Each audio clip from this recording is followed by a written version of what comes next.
Okay. Sir ஆடிபிளா இருக்கா? Check பண்ணுங்க. கொஞ்சம் லைட்டா தலைவலி நேத்துலேருந்து.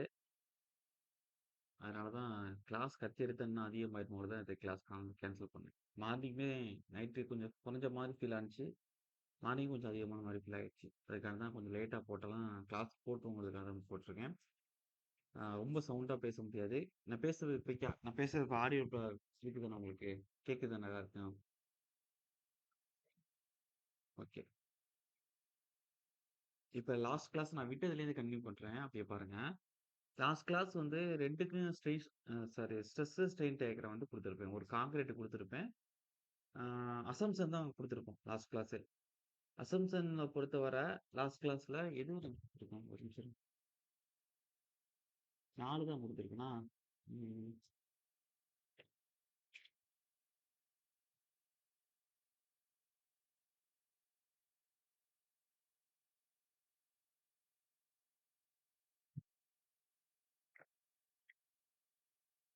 படமே ஒரு அசம்ப்ஷன் தான்.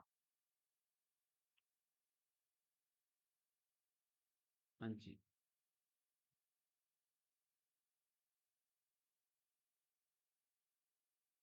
அதாவது இந்த டிசைன் ஸ்ட்ரெஸ்ஸிங்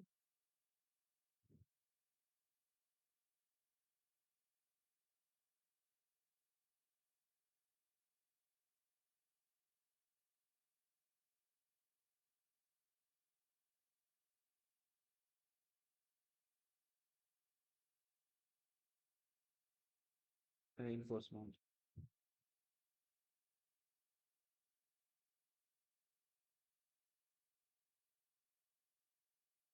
அதுதான் குடுத்திருக்கேன். அது 0.87 FY அளவுக்கு இருக்கணும். இப்ப அதுக்கடுத்து மேக்ஸிமம் ஸ்ட்ரெயின் எவ்வளவு இருக்கும் அப்படின்னா, லாஸ்ட் பாயிண்ட் 6வது பாயிண்ட் அசம்ப்ஷன்ல the maximum strain in the tensile reinforcement. Maximum strain வந்து கான்கிரீட்டோட அவுட்டர் மோஸ்ட் பீப்பிள் எவ்வளவு இருக்குன்னா 0.0035 அதை பார்த்தோம். இப்ப கீழே பார்க்க போறோம். அது ஸ்டீலுக்கு பார்க்க போறோம். ஏன்னா ஒரு பீம் எடுத்துட்டோம்னா மேல கம்ப்ரசிவ் ஜோன், கீழே டென்சைல் ஜோன். ஏன்னா வெர்டிகல் கூட தான் ஆக்ட் ஆகும். அப்ப சாகிங் தான் கிரியேட் ஆகும்.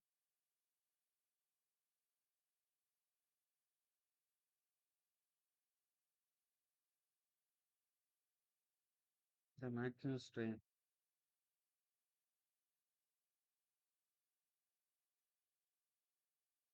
in the tensile reinforcement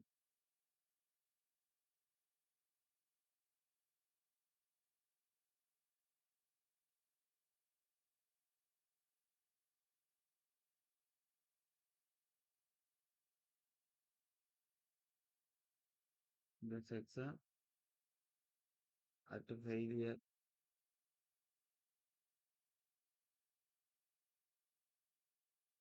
shall not be less than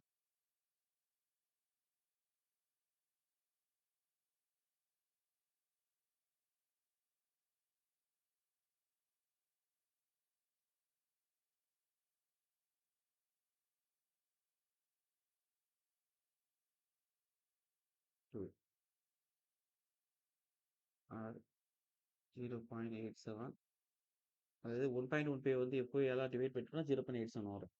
எப்போ கீழே என்ன இருக்கு? ES. எக்ஸாம்பிள் ரிப்பீட்டடா கேட்டதுதான். ஓகே. டயகிராம் குடுக்கும்போது எது எதுன்னு சொல்றேன் பார்த்துக்கலாம். இப்ப அடுத்து. இப்ப நார்மலா டயகிராம் போட்டுருவோம். ஸ்ட்ரெஸ் டயகிராம் எப்படி இருக்கும்? ஸ்ட்ரெயின் டயகிராம் எப்படி இருக்கும்? அப்படின்னு போட்டுட்டு, இம்பார்ட்டன்ட் ஃபார்முலா அவருக்கு எழுதுவோம். ஓகேவா? ஆ இதுல டெரைவேஷன்லாம் நான் பண்ணல.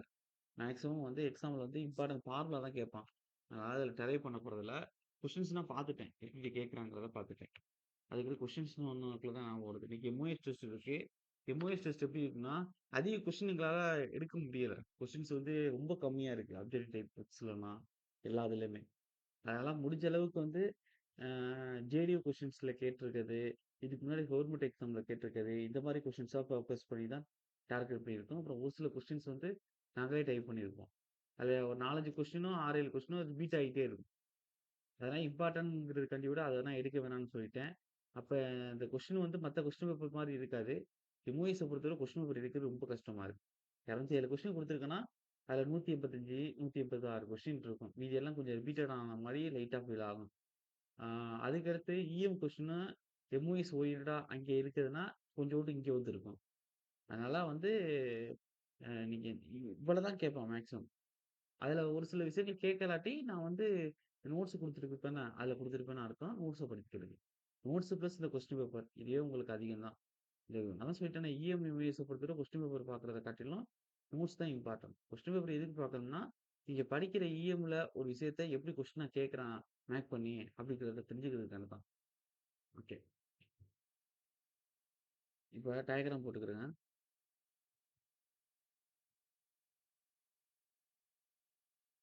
ஒரு வியூ இப்படி இருக்கு.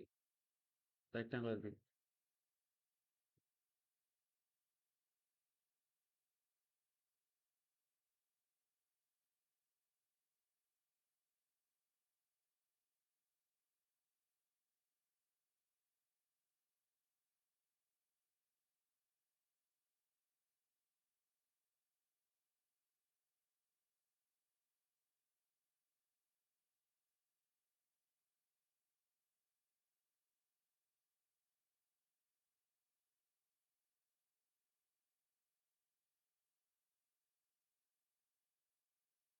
ஃபர்ஸ்ட் டயகிராம் வரைஞ்சுக்கிறேங்க.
ரெயின்போர்ட்ஸ் மட்டும் இப்படியே குடுத்துருக்க மாரி வச்சுப்போம்.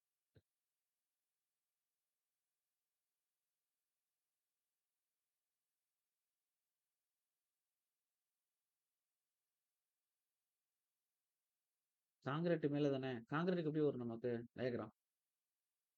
அதாவது இப்படி வந்து இப்படி வரும். என்ன சொல்றேன் புரியுதா உங்களுக்கு? இப்படி தானே வரும். அப்ப இத திருப்புனோம்னா எப்படி இருக்கும்? இத இப்படி திருப்புனோம்னா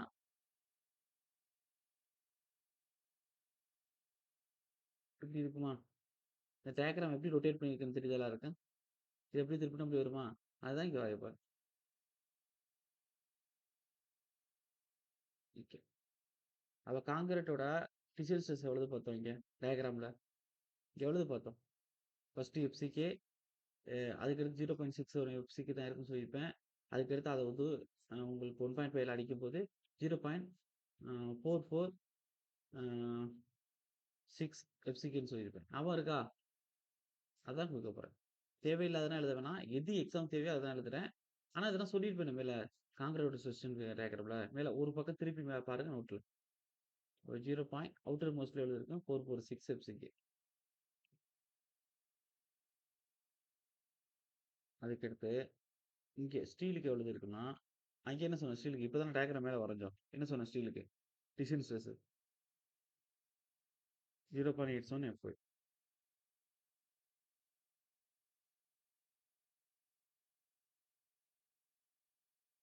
ஓகே. இப்ப இதுக்கு கீழ ஒரு பாயிண்ட்ல கரெக்ட்டா ரெயின்போர்ஸ்மென்ட் வச்சிருக்கிறதுனால அதுக்கு சென்டாரே குடுத்தாச்சு. கான்கிரீட் இது ஃபுல்லா இப்ப ஜோனும் கான்கிரீட் தான். Compressive zone, tension zone. அது இது ஃபுல்லாவே கம்ப்ரசிவ் ஜோன் ஃபுல்லாவே கான்கிரீட் தான். அப்ப இதுக்கு ஒரு ரெக்டாங்குலர்னா கரெக்ட்டா சென்டர்ல நியூட்ரல் ஆக்சிஸ் குடுத்துரலாம்.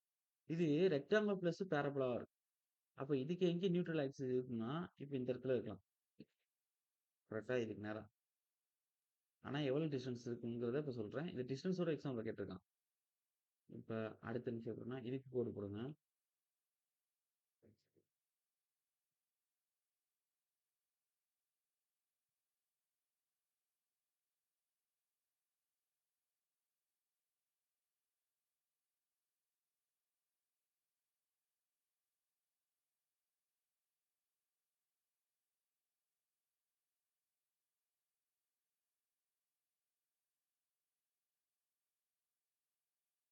இப்ப இங்கேருந்து பார்க்கும்போது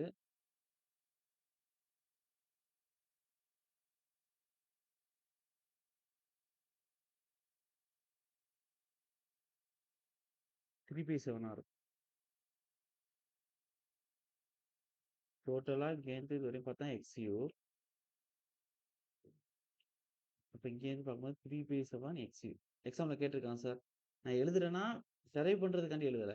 எக்ஸாம்ல கேட்டிருக்கிறதுக்கு தான் எழுதுறேன். இங்கே 3/7ல மீதி எவ்வளவு இருக்கும்? 7ல 4 இருக்கும். அப்ப மேல 4/7 எக்ஸ்யூ. அப்ப மேலேருந்து இப்ப டாப் மோஸ்ட் பேப்பர்லேருந்து பார்க்கும்போது 3/7 எக்ஸ்யூ. நியூட்ரல் ஆக்சிஸ்லேருந்து பார்க்கும்போது நியூட்ரல் ஆக்சிஸ்லேருந்து பார்க்கும்போது 4/7 எக்ஸ்யூ. இது உங்களுக்கு ஸ்ட்ரெஸ் பிளாக்கோட இதான் ஸ்ட்ரெஸ் பிளாக்னு வச்சுக்கிடுவோம். இதுல கான்கிரீட் ஜோன்ல மொத்த ரிசல்டன்ட் லோடும் இதுல தான் ஆக்ட் ஆகும். இந்த பாயிண்ட்ல தான் போகும். டோட்டல் இப்ப கம்ப்ரசிவ் ஃபோர்ஸ், கம்ப்ரசிவ் ஸ்ட்ரெஸ்னோட வச்சுக்கிடுங்க. டோட்டல் கம்ப்ரசிவ் ஸ்ட்ரெஸ் இதுல தான் ஆக்ட் ஆகும். இப்ப ரெக்டாங்கிள்னா கரெக்ட்டா சென்ட்ரல் ஆக்ட் ஆகும். அப்ப இந்த அளவுக்கு இதுல பார்த்தா போதும் சார். ரொம்ப நான் நீங்க ஸ்ட்ரெயின் பண்ணிக்க வேண்டியதில்ல. அதுக்கடுத்து இது வந்து ஸ்ட்ரெஸ் டயகிராம். இது வந்து beam, RC rectangular beam, RC beam கொடுங்க. இது ஸ்ட்ரெஸ் டயகிராம்.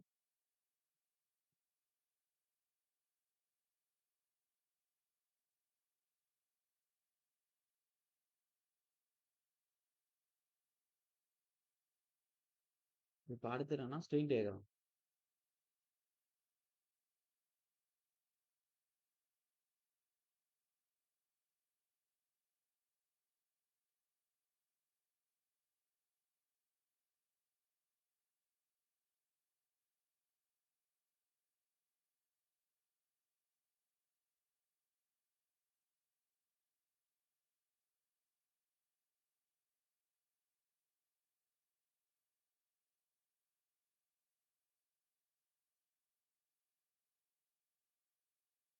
அவுட்டர் மோஸ்ட்ல எவ்வளவு இருக்கும் அப்படின்னா 0.0035 அளவுக்கு இருக்கும்.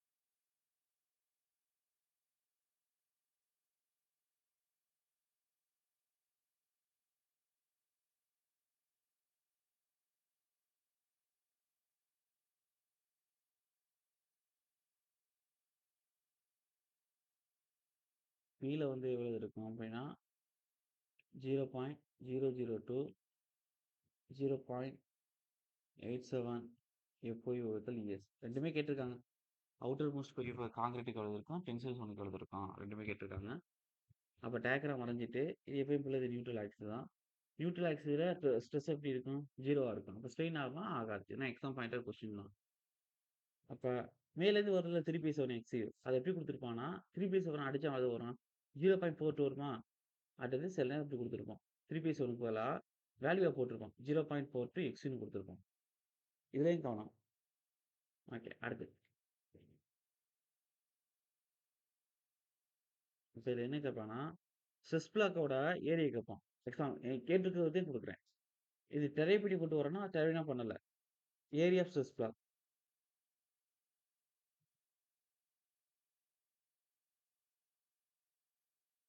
எக்ஸாம்ல கேட்டிருக்கான். என்னது அப்படின்னா 0.36 எஃப்சிகே இன்டு எக்ஸ்யூ. இது area of stress black.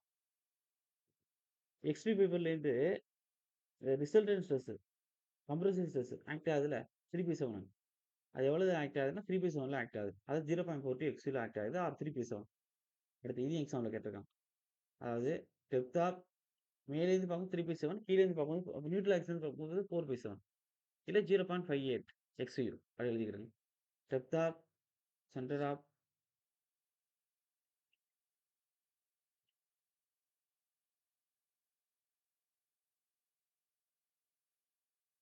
compressive from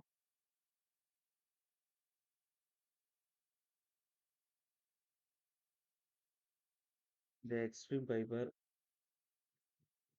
in compression.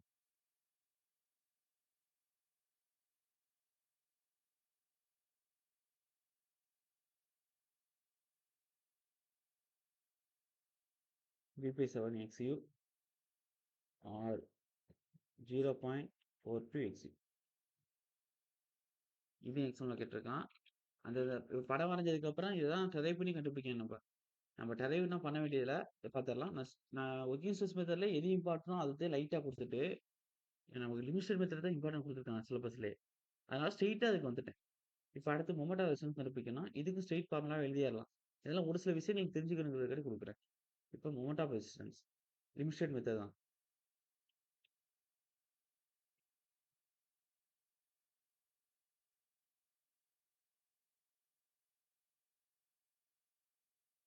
இப்ப எழுதுறது தான் லிமிட் ஸ்டேட் மெத்தட் சார். வேணாம். அசம்ப்ஷன்லேருந்து லிமிட் ஸ்டேட் மெத்தட் தான். ஒரு ஸ்டீலுக்கு எப்படி இருக்கும்னா, அதோட tensile force into lever and distance பிரிக்க வேண்டியது தான்.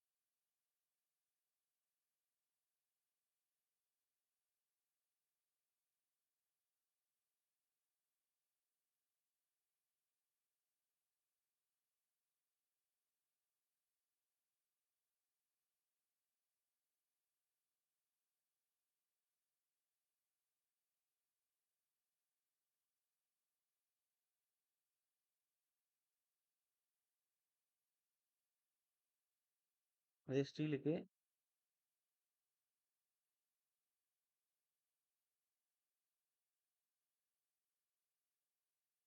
லீவராம்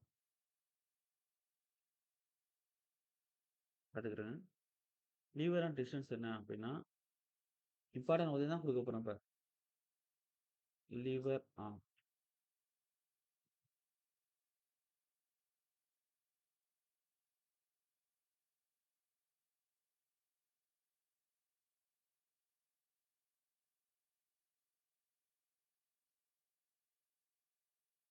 0.42 எக்ஸ்.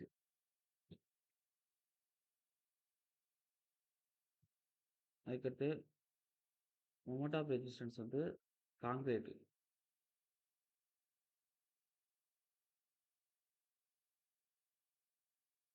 அவ்வளவுதான். சி இன்டு ஜெட்னு சொன்னேன்னா மேல. Compressive force into lever arm. Formula போடும்போது ஃபைனல் அவுட்புட் தான் முக்கியம். இப்ப எழுதுறது எல்லாமே இம்பார்ட்டன்ட் தான். லீவர் ஆர்ம், எம்ஆர் வந்து கான்கிரீட்டுக்கு, ஸ்டீலுக்கு, எக்ஸ்யூட வேல்யூனா வெரி வெரி இம்பார்ட்டன்ட். சொல்றேன். 0.36 FCK XUB into D minus 0.42 XU. இதெல்லாம் கம்ப்ரசிவ் ஃபோர்ஸ். இது லீவர் ஆர்ம். அதாவது சி இன்டு ஜெட் கான்கிரீட். அதுக்கடுத்து மொமெண்ட் ஆஃப் ரெசிஸ்டன்ஸ் அட் ஸ்டீலுக்கு.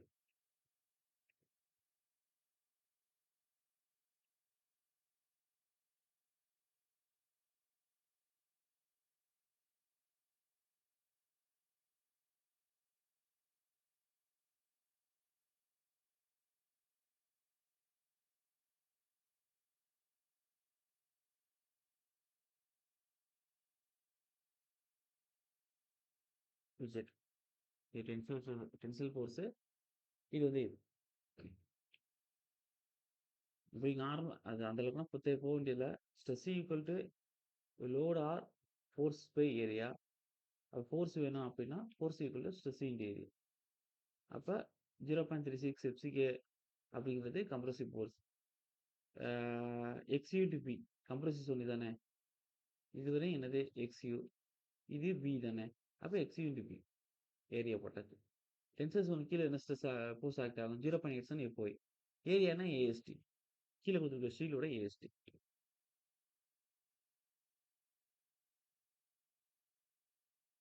கொடுத்துருக்கணும். இது எல்லாத்தையும் சேர்த்து அதோட ஏஎஸ்டி.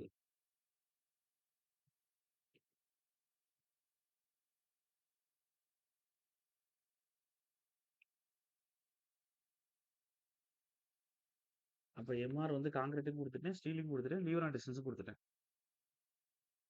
இது 2யும் வச்சு கான்கிரீட், ஸ்டீல் 2யும் ஈக்குவல் பண்ணி ஃபோர்ஸ எக்ஸ்யூ வேல்யூ கொண்டு குடுப்பாங்க. Sir very very important sir. இப்ப எழுதுறது. அப்ப 0.36 எஃப்சிகே. சாரி, ஒரு நிமிஷம். இங்கிட்டு வரும்போது கீழ தானே வரணும். அப்ப 0.87 ஃபார்முலாவும் கேட்பாங்க நிறைய டைம், சம்முக்கும் கேட்பாங்க. ஜெடியூக்கு மேக்ஸிமம் ஃபார்முலா கேட்பாங்க. 0.87 எஃப்ஐஎஸ்டி கீழ 0.36 FCK into B. FCK into பின்னு போட்டுக்கோங்க. அப்ப மேல வந்து 0.87 எஃப்ஐஎஸ்டி கீழ வந்து 0.36 FCK இன்டு V. அப்ப இதெல்லாம் ஃபார்முலா ஓரியன்டடா லிமிட் ஸ்டேட் மெத்தட்ல இருக்கக்கூடிய விஷயங்கள். அப்ப அதிகமா கேட்கறது இந்த எக்ஸிக்யூட் வேல்யூ கேட்கறாங்க. லீவர் அண்ட் டிஸ்டன்ஸ் கேட்கறாங்க. செஸ் பிளாக்கோட ஏரியா என்ன? 0.36 FCK பார்த்தோம்ல. ஆ அது கேட்கறாங்க. வேற வி ஸ்ட்ரெஸ் பிளாக்கோட ஏரியா வந்து 0.36 FCK இன்டு XU காமிச்சுக்கிறேங்க. அ அதுக்கடுத்து வேற என்ன கேட்கறாங்க அப்டின்னா, ஆம் மேலேருந்து அவுட்டர் மோஸ்ட் ஃபைபரோட ஸ்ட்ரெயின் லிமிட் எவ்வளவு? 0.0035 கேட்கறாங்க. பாட்டம் மோஸ்ட் ஃபைபர் இல்ல ஸ்டீலோட ஸ்ட்ரெயின் லிமிட் எவ்வளவு? 0.002 பிளஸ் 0.875 ESன்னு கேட்கறாங்க.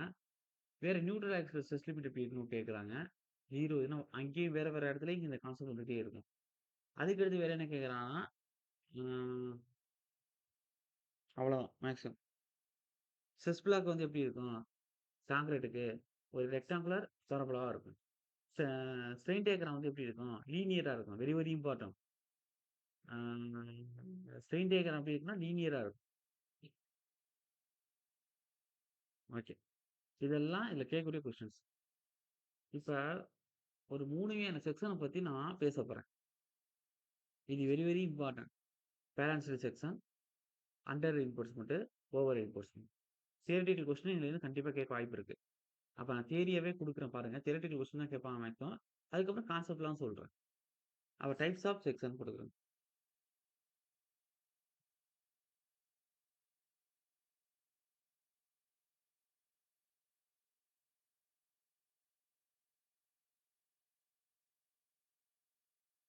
ஒண்ணு என்ன அப்டின்னா பேலன்ஸ்டு செக்ஷன்.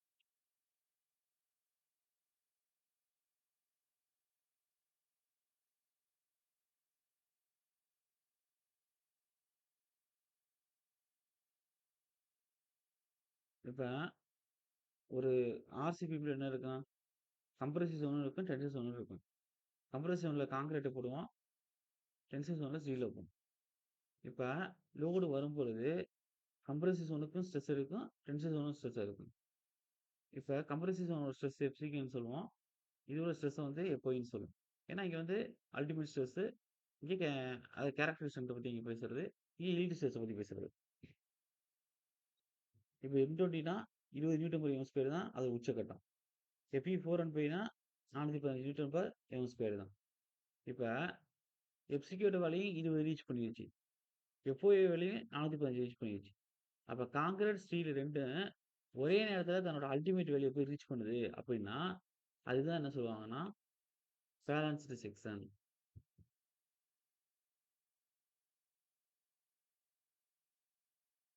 எழுதிக்கிறேன்.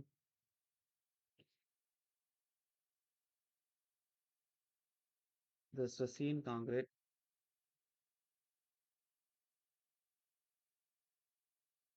and steel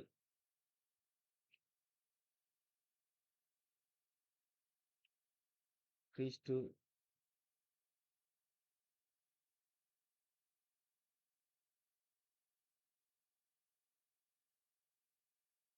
maximum values at the same time.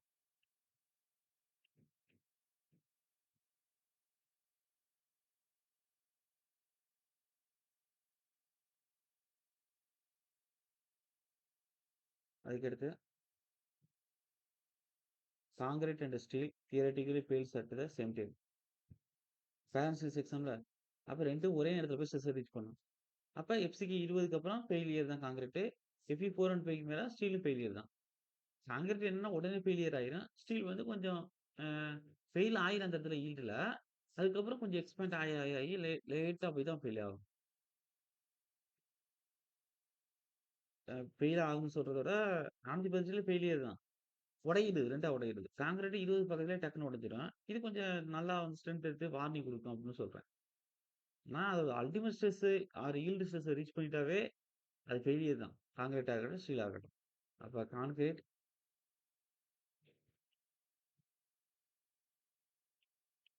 And Steeles எழுதுற எல்லாமே கொஸ்டின். Theoretically fail.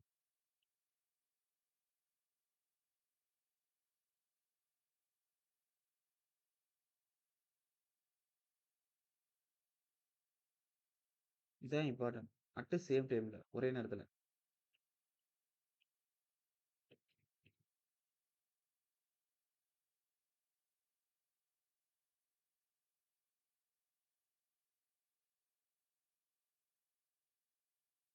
இப்போ ஒரு மரம் இருக்கு.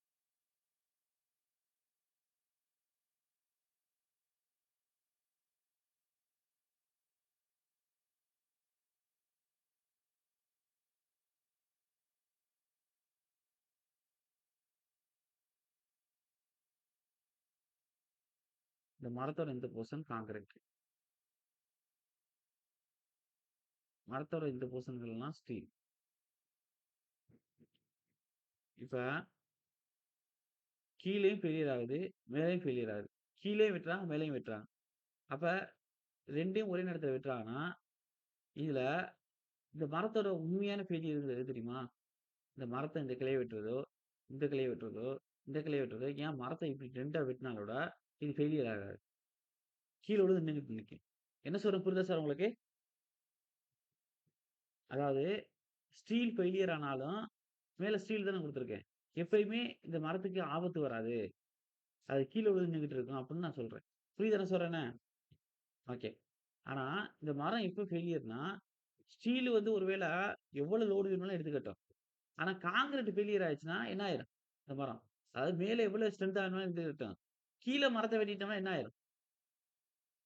இந்த மரம் டோட்டலா காலியா? என்ன சொல்றேன் புரியுதா உங்களுக்கு? அப்ப எப்பயும் ஸ்டீல்ல ஃபெயிலியர் ஆனா கூட நமக்கு சேஃப் தான். கீழ நின்னுகிட்டு இருக்கும். ஆனா எப்பயுமே கான்கிரீட்ல ஃபெயிலியர் ஆகுது அப்டின்னா, மேல ஸ்டீல் எவ்வளவு நீங்க குடுத்தாலும், ஓவரா ரெயின்போர்ஸ்மென்ட் குடுக்குறீங்க. அப்ப அது ஓவர் ரெயின்போர்ஸ்மென்ட் செக்ஷன். ஓவரா குடுத்தாலும் ஃபெயிலியர் தான். ஏன்னா கான்கிரீட் ஃபெயிலியர் ஆயிட்டாவே, நீங்க ஓவரா குடுங்க, இதா குடுங்க. ஃபெயிலியர். அப்ப இங்க பேலன்ஸ் செக்ஷன்ல எது ஃபெயிலியர் ஆகுது? கான்கிரீட்டும், ஸ்டீலும் ஒரே நேரத்துல ஃபெயிலியர் ஆகுது. அப்ப ஒரே நேரத்துல இதுவும் ஃபெயிலியர் ஆகுது, இதுவும் ஃபெயிலியர் ஆகுது. அப்பன்னா ஸ்டீல் ஃபெயிலியர் ஆனா மட்டும் அது மட்டும் ஃபெயில் ஆனா கூட பிரச்சனை இல்ல நமக்கு. ஆனா இங்க கான்கிரீட்டும் சேர்த்து ஃபெயிலியர் ஆகுது. அப்ப இது எப்படி இருக்கும்? இந்த மரம்? கீழ விழுந்துருமா? கான்கிரீட் ஃபெயில்னா கான்கிரீட்ல விட்டுரும்னு அர்த்தம். ஸ்டீல்லயும் விட்டுரும்னு அர்த்தம். அப்ப இந்த மரம் கீழ விழுந்துருமா? என்ன சொல்றேன் புரியுதா உங்களுக்கு? ஓகே. அதாவது இது வந்து நானா வந்து இந்த எடுத்துக்காட்டு புரியணுங்கிறதுக்காண்டி சொல்லியிருக்கேன். ஆனா இது வந்து ஒண்டர்ஃபுல்லான ஒரு எடுத்துக்காட்டுன்னு நெனைக்கிறேன். எக்ஸாம்பிள்னு நெனைக்கிறேன். இதுக்கு மேல இந்த கான்செப்ட் 3 இதுக்கு மேல விளக்கம் குடுக்க முடியாது. இப்ப அண்டர் ரெயின்போர்ஸ்மென்ட்னா என்ன அர்த்தம்னா, ஸ்டீல் ஃபர்ஸ்ட் ஃபெயிலியர் ஆகுற மாரி, கான்கிரீட் ஃபெயில் ஆகாத மாரி. அப்ப ஸ்டீல் தான் ஃபர்ஸ்ட் ஃபெயிலியர் ஆகுது. ஆனா கான்கிரீட் ஃபெயிலியர் ஆகல. மரத்தோட கீழ வெட்டல. மேல தான் கிளைகள்லாம் வெட்டிட்டு இருக்கோம். இப்ப இது ஃபெயிலியர் ஆகுமா? சார் ஃபெயிலியரே ஆனாலும் இந்த மரம் விழுந்துருமான்னு கேட்கிறேன். விழுகாது. அது மாரி ஒரு பீமோ, காலமோ நீங்க வந்து கான்கிரீட் ஃபர்ஸ்ட் ஃபெயிலியர் ஆகல. ஸ்டீல் தான் ஃபெயிலியர் ஆகுதுன்னா, அந்த பீம் என்ன செய்யும்? விழுகாது. ஐ மீன் அப்படி நமக்கு தோற்றம் அளிக்கும்னா, மரம் எப்படி நிக்குதோ, அது மாரி அது வந்து வளையிறது, கீழ கொஞ்சம் கொஞ்சமா இறங்கிட்டு வருது. அது மாரி நமக்கு காட்சி அளிக்கும். அதே ஓவர் ரெயின்போர்ஸ்மென்ட்னா, ஸ்டீல் ரொம்ப ஓவரா குடுத்துருவோம். ஆனா கான்கிரீட் இப்ப போய் ஸ்ட்ரெஸ் வந்து ஃபர்ஸ்ட் அடைஞ்சிரும். ஸ்டீல் போய் ஃபர்ஸ்ட் அடைஞ்சிரும். அப்ப நம்ம ஸ்டீல் ஓவரா குடுத்திருந்தாலும், நம்ம மரத்தோட அடியில வெட்டும்போது என்ன ஆயிரும்? மேல எவ்வளவு ஸ்ட்ராங்கா இருந்தாலும், மரம் சாஞ்சிரும் தானே! அப்ப அது என்ன செய்யும்? உடைஞ்சிரும்னு அர்த்தம். அப்ப பேலன்சிங் செக்ஷன பொறுத்தவரை கான்கிரீட், ஸ்டீல் 2 ஒரே நேரத்துல ஃபெயிலியர் ஆகுறதுனால, இங்க கான்கிரீட்டும் ஃபெயில் ஆகுறதுனால, இது வந்து மரத்த கீழ வெட்டுற மாரி. மரத்த கீழயும் வெட்டுறோம், மேலயும் வெட்டுறோம். அப்ப மரம் காலி தான். பேலன்ஸ் செக்ஷன் பெரிய செக்ஷன் தான். அதுக்கு டிசைன் பண்ணக்கூடாது. அண்டர் இம்போர்ஸ்மென்ட்ட பொறுத்தவர, ஸ்டீல் தான் ஃபர்ஸ்ட் ஃபெயில் ஆகுது. கான்கிரீட் ஸ்ட்ராங்கா நிக்குது. அப்ப என்ன மரத்துல மேல தான் வெட்டுறோம், கீழ இருக்கு. அப்ப மரம் விழுகாது. அப்ப அந்த அந்த செக்ஷன் வந்து சேஃப்பா இருக்கும். வார்னிங் குடுக்கும். அதுக்குள்ள உள்ளுக்குள்ள உள்ளவங்கலாம் என்ன செய்வாங்க? வெளில ஓடிடுவாங்க. அது பீம்னா வளைய ஆரம்பிக்க. அதுக்கடுத்து பேலன்ஸ் இது சாரி ஓவர் ரெயின்போர்ஸ்மென்ட் சேர்த்தான். ரெயின்போர்ஸ்மென்ட் ஓவரா போட்டாலும், ஃபர்ஸ்ட் எது ஃபெயில் ஆகுது? கான்கிரீட் ஃபெயிலியர் ஆகுது. அப்ப கான்கிரீட் ஃபெயிலியர் ஆகும்போது, மரத்தோட கீழ வெட்டும் பொழுது, மேல எவ்வளவு ரெயின்போர்ஸ்மென்ட் குடுத்தாங்க? மேல எவ்வளவு ஸ்ட்ராங்கா இருந்தாங்க? அது ஃபெயிலியர் தான். அப்ப பேலன்சிங் செக்ஷன்லயும் கான்கிரீட் ஃபெயிலியர் வருது. ஓவர் ரெயின்போர்ஸ்மென்ட் செக்ஷன்லயும் கான்கிரீட் ஃபெயிலியர் வருது. அப்ப இந்த 2 செக்ஷனுக்கு எப்பயும் டிசைன் பண்ணக்கூடாது. அண்டர் ரெயின்போர்ஸ்மென்ட் செக்ஷன் தான் டிசைன் பண்ணணும். ஏன்னா, அங்க கான்கிரீட்டோட ஸ்டீல் தான் ஃபர்ஸ்ட் ஃபெயிலியர் ஆகும். அப்ப எது ஃபெயிலியர் ஆகும்னா, ஒரே நேரத்துல கான்கிரீட்டும், ஸ்டீலும் ஃபெயிலியர் ஆனுச்சுன்னா, அது பேலன்ஸ் செக்ஷன். இல்ல சார், ஓவர் ரெயின்போர்ஸ்மென்ட் போட்டுருக்கோம். அப்ப ரெயின்போர்ஸ்மென்ட் நல்லா அதிகமா இருக்கு. ஆனா கான்கிரீட் ஃபர்ஸ்ட் ஃபெயிலியர் ஆயிருது. ஃபர்ஸ்ட் கான்கிரீட் ஃபெயிலியர் ஆகுது அப்டின்னா, உங்களுக்கு ஓவர் ரெயின்போர்ஸ்மென்ட் செக்ஷன். ஃபர்ஸ்ட் ஸ்டீல் மட்டும் ஃபெயிலியர் ஆகுது அப்டின்னா, அது அண்டர் ரெயின்போர்ஸ்மென்ட் செக்ஷன். எப்பயுமே கான்கிரீட்ல ஃபெயிலியர் ஏன் வரக்கூடாது? ஃபர்ஸ்ட் வந்து கான்கிரீட் ஃபெயிலியர் ஆகக்கூடாதுன்னு சொல்றோம்னா, கான்கிரீட்ங்கிறது பிரிட்டில் மெட்டீரியல். அது போய் ஃபர்ஸ்ட் ஃபெயிலியர் ஆகுதுன்னா, அடுத்த நிமிஷம் அது உடைஞ்சு கொட்டி போயிரும். கீழ விழுந்துரும். பீம்னா அப்படியே இடிஞ்சு கீழ விழுந்துரும். அதே வந்து ஸ்டீல்ல ஃபர்ஸ்ட் ஃபெயிலியர் ஆனுச்சுன்னா, என்னதான் ஸ்டீல் ஃபெயிலியர் ஆனாலும், அதுக்கு டக்டிலிட்டி தன்மை இருக்கு. வளைஞ்சு குடுத்துட்டே போயிட்டே இருக்கும். அதனால தான் ஸ்டீல்ல ஃபர்ஸ்ட் ஃபெயிலியர் ஆகும்னு சொல்லுவாங்க. உடனே இடிஞ்சு 2 துண்டா விழுந்துராது அப்படின்னு சொல்றதுக்காண்டி. ஓரளவுக்கு புரிஞ்சிருக்கும்னு நெனைக்கிறேன். இதுக்கு மேல தெளிவா சொல்ல முடியாது எடுத்துக்காட்டு. பாத்துக்கிறேன். அடுத்து 3வது பாயிண்ட்.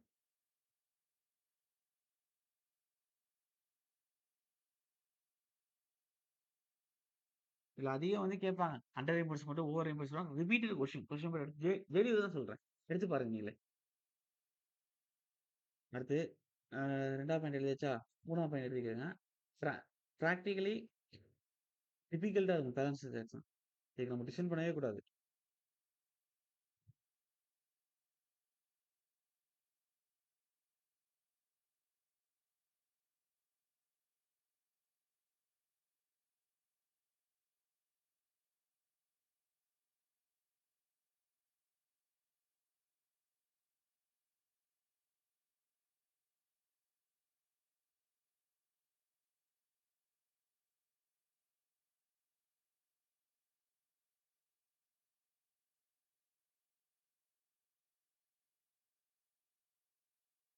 பிராக்டிகலா அது ஃபெயிலியர். ஆனா தியரிட்டிக்கலா பேலன்ஸ் எக்ஸாம் தான் நம்ம டிசைன் பண்ணணும்னு சொல்லுவாங்க. தியரட்டிக்கலா சொல்லுவாங்க. ஆனா தியரிட்டிக்கலா தியரி எப்பயும் நம்ம யூஸ் பண்ண மாட்டோம். பிராக்டிகல் தான் யூஸ் பண்ணுவோம். அது எப்படி 2ம் ஒரே நேரத்துல ஃபெயில் ஆகுற மாரி பேலன்ஸ் டிசைன் பண்றது? ஒரு மனுஷன் பேலன்ஸ்டா இருக்கணும். அவன் தான் நல்ல மனுஷனுங்கிறது புராணங்கள்ல எழுதி வச்சிருப்பாங்க. அது தியரட்டிக்கல். ஆனா நம்ம எல்லா இடத்துலயும் பேலன்ஸ்டா இருந்துற முடியுமா? ஓகே. மனிதனால் தான் தவறுகளும் செய்ற மாரி இருக்கும். ஒரு சில நேரங்கள்ல எல்லாத்துலயும் வந்து உங்களுக்கே தெரியும். பேலன்ஸ்டா எல்லா நேரமும் இது ஒரு ஒரு மனுஷன் ஒரு ஒரு மனிதன் இருக்கிறதுக்கான பாசிபிலிட்டி யாருமே இல்ல.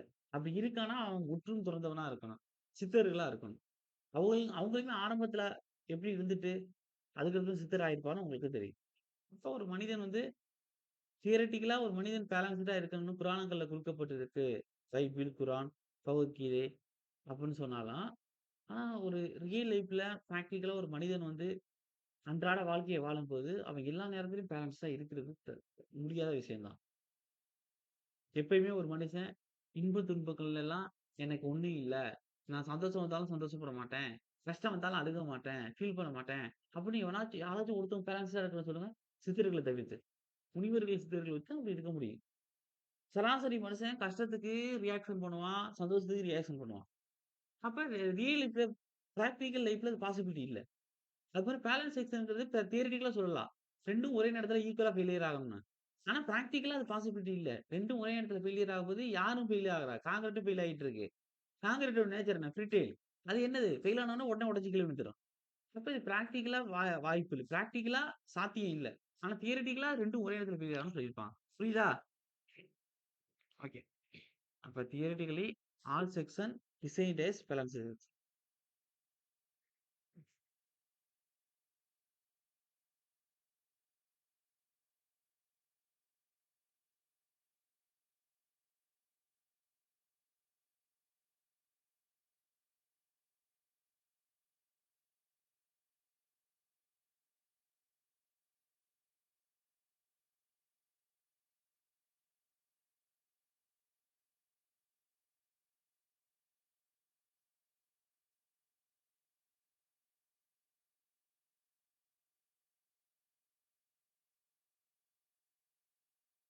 தியரிட்டிக்கல் தான் சொல்லியிருக்கேன். பிராக்டிகல் சொல்லல. அதுக்கடுத்து உங்களுக்கு தெரியும். இப்ப 2ம் ஒரே இடத்துல ஃபெயிலியர் ஆகுது அப்டின்னா, ஃபர்ஸ்ட்டு எது வந்து உடைஞ்சு விழுகும் அப்டின்னா, கம்ப்ரஷன் ஜோன் தான். அது கான்கிரீட் தான். அப்ப இந்த ஃபெயிலியர்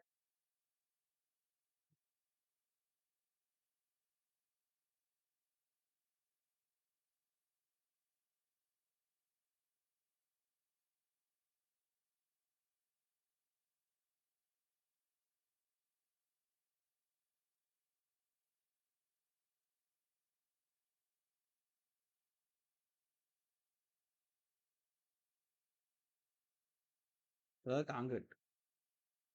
அப்ப பேலன்ஸ் செக்ஷனா அர்த்தம் மேலேருந்து நியூட்ரல் ஆக்சிஸ் வரையும் எக்ஸில். அதுக்கடுத்து கீழ உள்ளதெல்லாம் எக்ஸில் லிமிட். அப்ப 2ம் ஈக்குவலா இருக்கும். அப்ப எக்ஸி ஈக்குவல் டூ எக்ஸில் லிமிட்.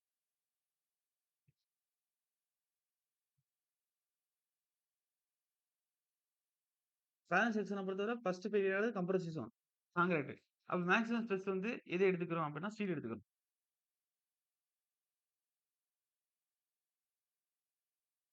இதோட குடுக்க வேணாம். சென்டர் ரீஇன்போர்ஸ்மென்ட் போயிரும்.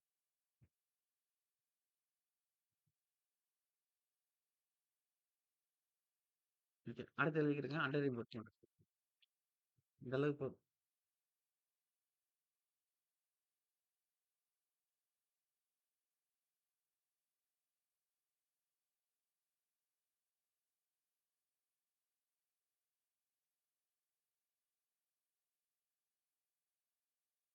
இப்ப டிசைன் பண்றது இதுக்கு தான் எக்ஸாம்ல கேட்டிருக்காங்க. அப்ப இதுக்கு வந்து டிசைன் பண்றோம் சேஃப்டி பர்ப்பஸ்க்கு அப்படின்னா, under reinforcement section. First steel வந்து தன்னோட மேக்ஸிமம் ஸ்ட்ரெஸ் வந்து ரீச் பண்ற மாரி. அதுக்கடுத்து கான்கிரீட் பண்ற மாரி. ஏன்னா ஸ்டீல் பண்ணுச்சுன்னா, ஃபர்ஸ்ட் ஸ்டீல் ஃபெயிலியர் ஆனுச்சுன்னா, ஒரு கம்பி அ யீல்ட் ஆகுது அப்படின்னா, யீல்ட் ஆனோனே 2 கம்பி 2 துண்டா உடைஞ்சு விழுந்துராது. ஒரு கம்பு மாரி. அது டக்டைல் மெட்டீரியல். கொஞ்சம் கொஞ்சமா வளைஞ்சு, வளைஞ்சு, வளைஞ்சு, வளைஞ்சு தான் ஃபெயிலியர் ஆகும். அது மாரி அண்டர் ரீஇன்போர்ஸ்மென்ட் செக்ஷன் தான் ஃபர்ஸ்ட் ஃபெயிலியர் ஆகணும். இத தான் பிரிப்பேர் பண்ணணும் நம்ப. இப்ப இதுல குடுத்திருக்க கான்செப்ட் என்னன்னா, ஸ்டீல் தன்னுடைய மேக்ஸிமம் ஸ்ட்ரெஸ்ஸ ஃபர்ஸ்ட் ரீச் பண்ணி ஃபெயிலியர் ஆகும். அதனால வந்து டக்டைல் நேச்சர் ஸ்டீல் இருக்கிறதுனால, அந்த பீமும், காலமும் லைட்டா வளைஞ்சுக்கிட்டே இருக்கும். அந்த வளையிறத பார்த்துட்டு உள்ள கட்டடத்துக்கு உள்ளுக்குள்ள இருக்கக்கூடிய பீப்பிள்ஸ்லாம் என்ன செய்வாங்கன்னா, இந்த கட்டடத்துல இருக்கக்கூடிய ஸ்ட்ரக்சர் உடைஞ்சு விழுக போகுதுன்னா, அது கீழ இருக்கக்கூடியவனா எந்திரிச்சு ஓடிருவாங்க. கட்டடத்த விட்டு. அப்ப வார்னிங் குடுக்கும் இந்த செக்ஷன். அப்ப இது வந்து சேஃப்டி. அதிக உயிர் சேதம் வராது. அதனால தான் இதுக்கு வந்து டிசைன் பண்றாங்க. ரியல் லைஃப்ல நீங்க பண்ற எல்லா டிசைனுமே அண்டர் ரீஇன்போர்ஸ்மென்ட் செக்ஷன் தான். அப்ப the steel in the section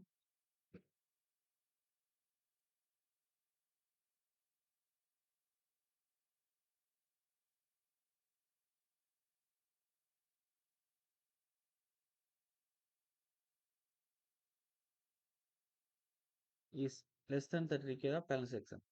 steel வந்து அண்டர்ன்னு சொல்லிட்டேன். பேலன்ஸ்டுன்னா மேல 1/2 கீழ 1/2.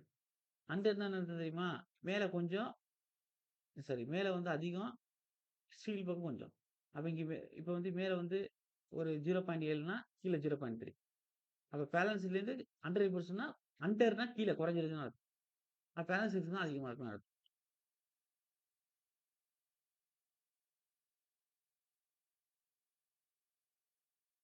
அப்ப steel in the section is less than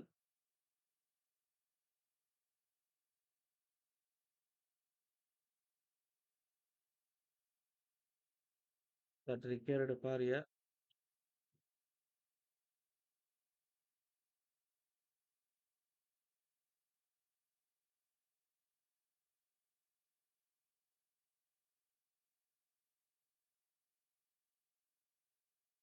balance section.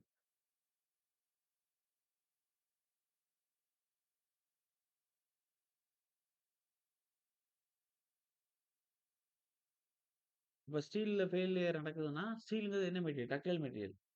அப்ப வார்னிங் குடுக்கும். வெரி, வெரி இம்பார்டன்ட் இந்த பாயிண்ட். அப்ப அந்த failure is in steel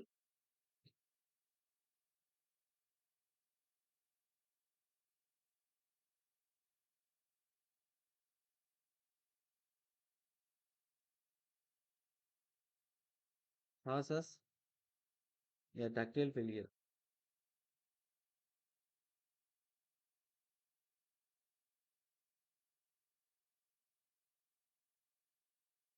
and gives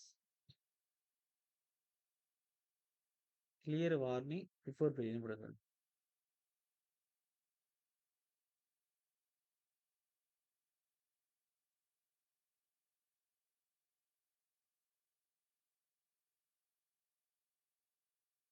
okay.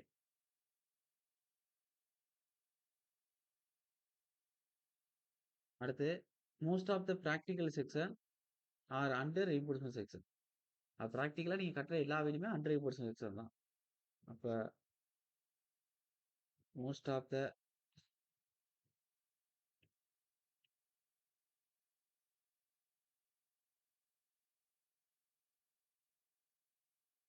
Sections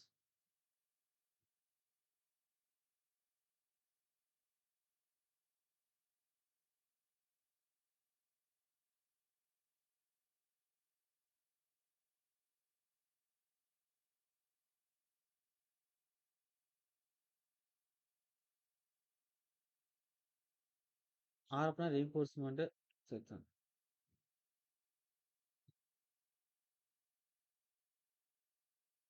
அதுக்கடுத்து இந்த failure is by primary due to tension. Failure எதனால வருது முக்கியமா? டென்ஷனால.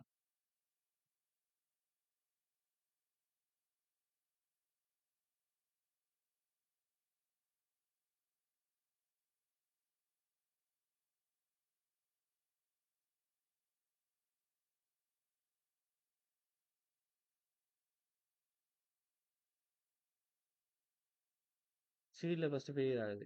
அப்ப ஸ்டீல் எதுக்கு? கம்ப்ரஷனுக்கா போடுவோம்? டென்ஷனுக்கு தானே. அடுத்து லாஸ்ட்டு எக்ஸியோட இங்க எப்படி இருக்குன்னா, எக்ஸ் லிமிட் அதிகமா இருக்கும். ஆனா இதுதான் டிசைன் பண்ணுவான் சொல்றேன். எக்ஸியோட எக்ஸ் லிமிட் அதிகமா இருக்கும். எக்ஸ் லிமிட் தான் ஃபார்முலா இருக்கு. நான் சொல்றேன் அடுத்தது. ஒவ்வொரு இதா அப்படி அடுத்தடுத்த ஸ்டேஜா மெதுவா அப்படி போயிட்டே இருக்கும். எக்ஸல்.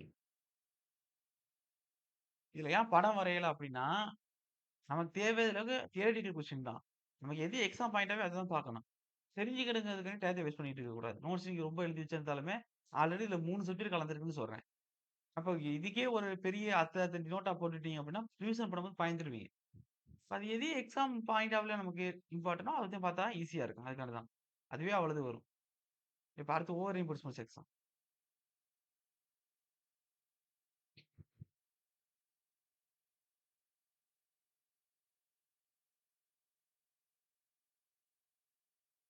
எல்லாமே அண்டர் ரீஇன்போர்ஸ்மென்ட்க்கு அப்படியே opposite.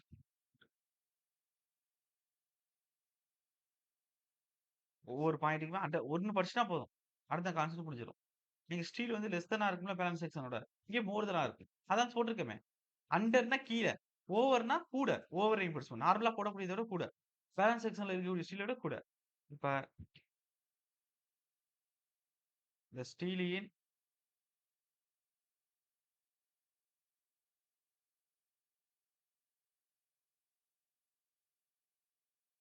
the section is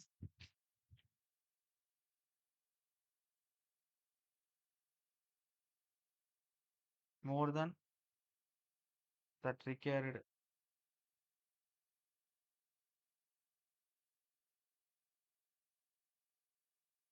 for a that required for a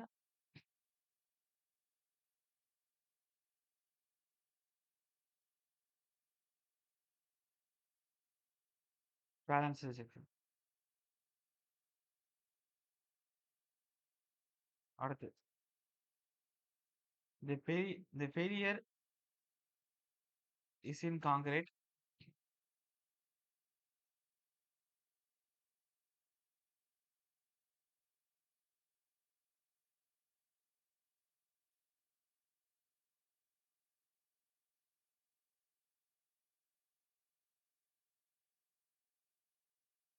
as a brittle.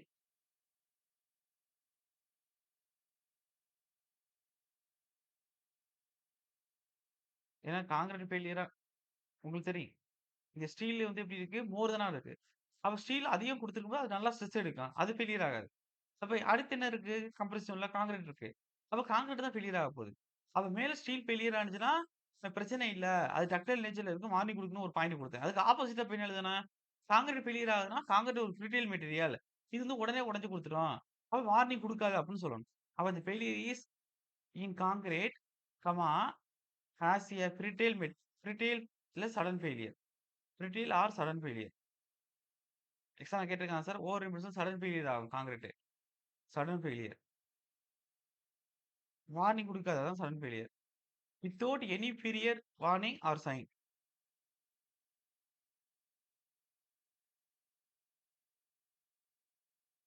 வித்தவுட்ன்னு குடுக்குறேன்.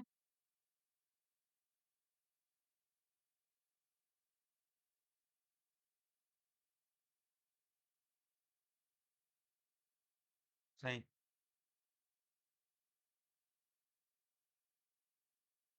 அப்ப நம்ம லிமிட் ஸ்டேட் மெத்தட்ல அண்டர் ரெயின்ஃபோர்ஸ்மென்ட்க்கு தான் டிசைன் பண்ணுவோம்னு சொல்லியிருக்கேன். அப்ப ஓவர் ரெயின்ஃபோர்ஸ்மென்ட் நமக்கு ஆகவே ஆகாது. அத உடனே அது ஃபுல்லாவே ரிமூவ் பண்ணிருவோம். அப்ப அடுத்து எழுதிக்கிறேங்க. அப்ப as per limit state method இது பண்ணக்கூடாது. எக்ஸாம்ல கேட்டிருக்காங்க. As per limit state method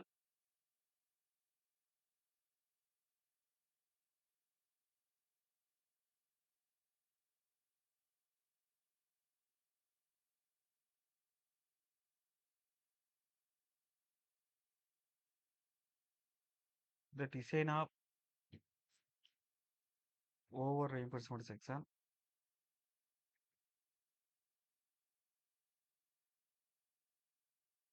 should be avoided. இதுக்கு போய் யாராச்சும் டிசைன் பண்ணுவாங்க. ஃபெயிலியர் ஆகப்போகுது அப்படின்னு தெரிஞ்சு டிசைன் பண்ணுவாங்களா? பண்ண மாட்டாங்க. அப்ப இத அவாய்ட் பண்ணிடுவாங்க.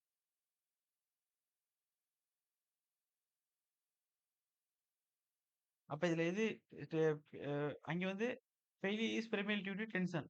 இது அண்டர்ல. இங்க கம்ப்ரஷன்.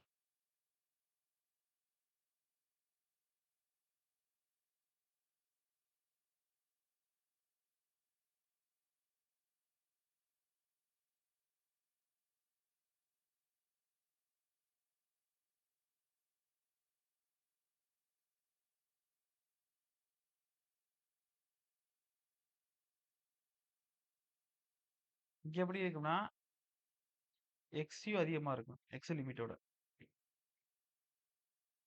எக்ஸ்யூ லிமிட்டோட எக்ஸ் அதிகமா இருக்கு. ஞாபகம் வச்சுக்கிடுங்க. இப்ப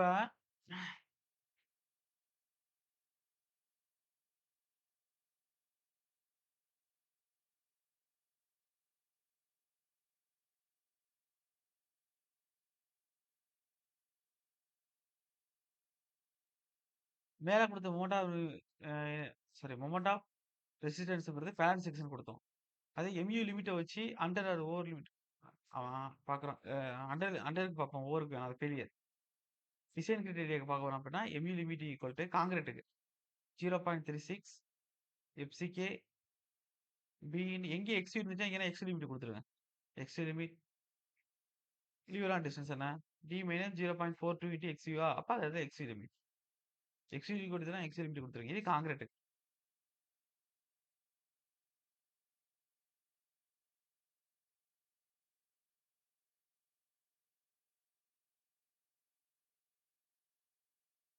zero point eight seven FY AST D minus 0.42 X limit.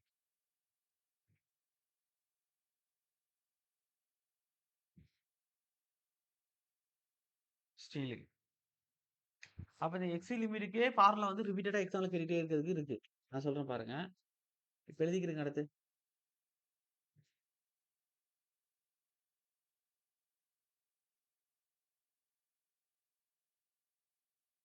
இதுவரையும் பார்த்தது தியரி போர்ஷன். இப்ப குடுக்கக்கூடியதுன்னா மனப்பாடம் பண்ற மாதிரியான ஃபார்முலாஸ், நம்பர்ஸ் குடுக்க போறேன். Very, very, very important. அதாவது பேலன்ஸ்டு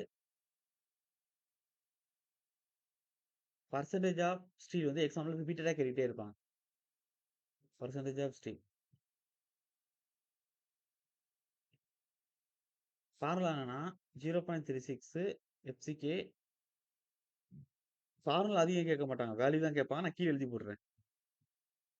ஃபை எக்ஸ் லிமிட்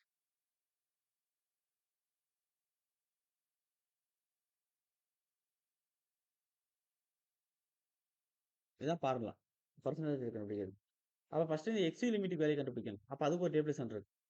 அதாவது கிரேட் ஆஃப் ஸ்டீல். அதாவது இது எக்ஸ் லிமிட்டுக்கு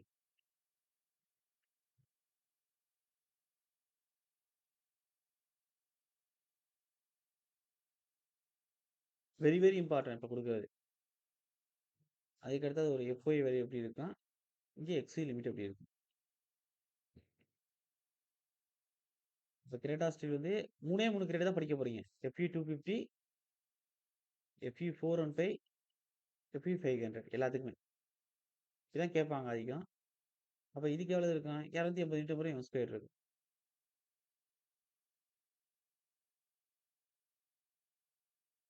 415 500. எக்ஸ் லிமிட்ங்கிறது எப்படி இருக்கும்? 0.53 இன்டு டி. இது வந்து 0.48 இன்டு டி.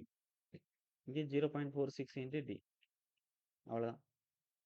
சார் புரியுதா எல்லாருக்கும்? ஓகே தானே? ஓகே.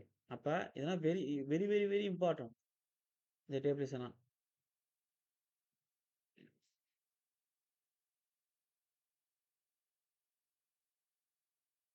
இப்ப மேல பேலன்ஸா பெர்சன்டேஜ் ஆஃப் ஸ்டீல் கேட்டேன்னா, அதுக்கு வந்து இப்ப வந்து அதே மாரி 3 கிரெடிட் குடுக்குறேன் பாருங்க. நீங்க டெரைவ் என்ன பண்ணிட்டு இருக்க வேண்டியதில்ல ஃபார்முலால போட்டு. ஃபார்முலா குடுத்துட்டேன். அவ்வளதான். இப்ப நீங்க வந்து ஸ்ட்ரெய்ட்டாவே இத கொண்டு வந்துரலாம். மனப்பாடமா வச்சுக்கலாம் அப்படின்னு சொல்றேன். அந்த மீனிங்ல சொல்றேன்.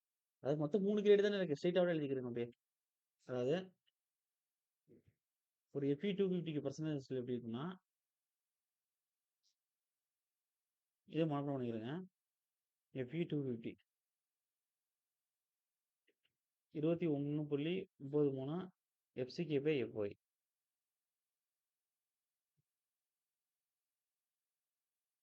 2வது அதே ஒரு Fe 4 and 5.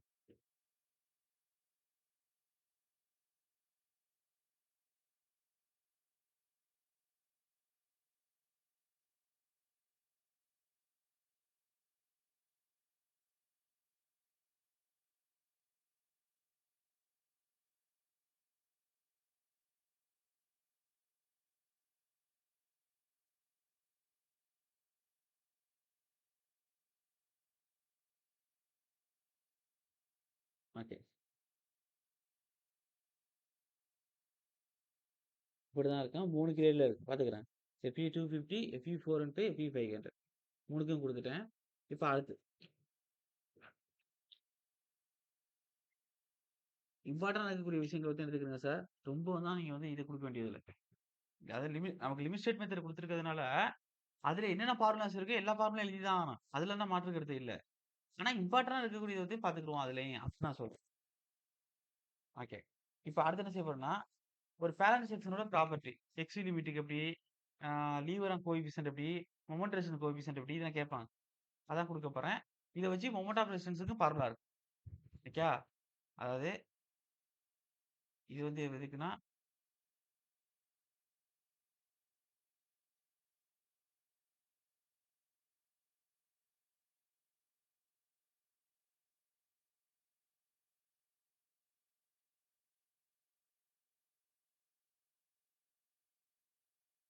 இந்த இந்த 3 டேப்லெஸ்னா வரப்பிரசாதம். இதுல இது ஒரு கொஸ்டின் கண்டிப்பா இருந்துகிட்டே இருக்கு. இப்ப அடுத்து மொமெண்ட் ஆஃப் ரெசிஸ்டன்ஸ்.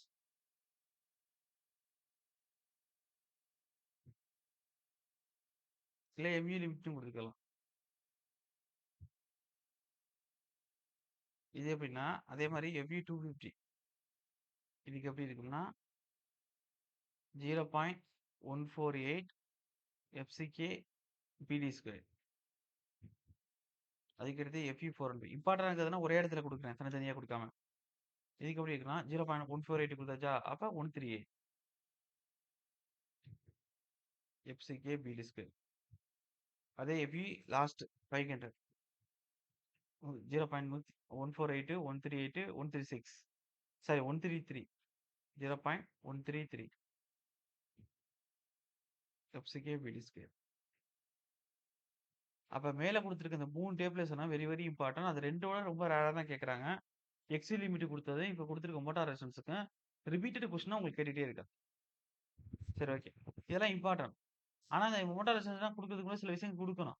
அதெல்லாம் இனிமே எழுதுறேன். எக்ஸாம் பாயிண்டர் அப்படி. இதெல்லாம் லெஸ் இம்பார்ட்டன்ட்ன்னு சொல்லுவாங்க. மேல குடுத்துருக்கிறதுலாம் ரொம்ப ரொம்ப இம்பார்ட்டன்ட். இப்பனா லைட்டா பார்த்தாலே போதும். ப்ராப்பர்ட்டீஸ் ஆஃப் பேலன்ஸ் செக்ஷன் குடுக்குறேன். டெரைவ் பண்ண போறதில்ல. ஸ்ட்ரெய்ட்டா தான் எழுதப் போறோம்.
இந்த அளவுக்கு இருக்கும்.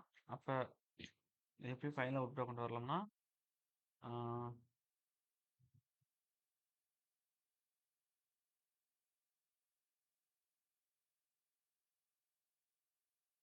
3 பை இதையும் கூட்டினா என்ன வரும் நமக்கு? சார் இது எப்படிம்மா எழுதியிருக்கேன்? எ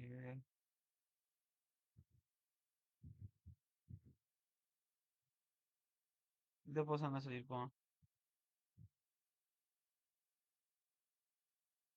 இங்க இருக்கும்.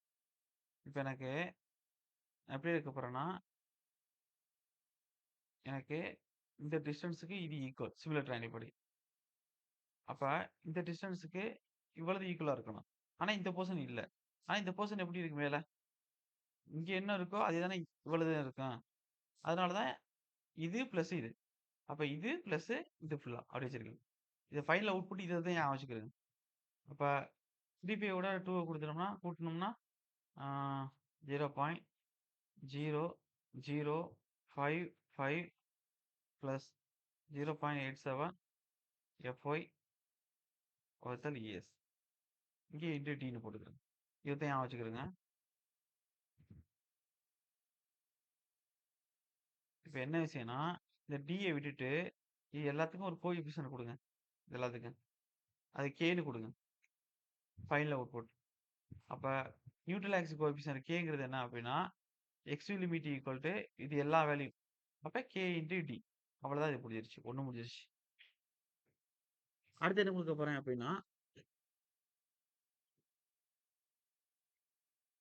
இப்ப உங்களுக்கு இதுல FOIக்கு பதிலா 250னா 250, 415னா 415, 500னா 500 அத போட்டுட்டு ES என்ன 2 × 10⁵ போட்டீங்கன்னா 0.53 Dயா, 0.48 Dயா, 0.46 Dயான்னு அங்க நான் சொன்னேன்ன, எக்ஸ் லிமிட் அந்த வேல்யூ எல்லாம் இதுல கிடைச்சுரும்.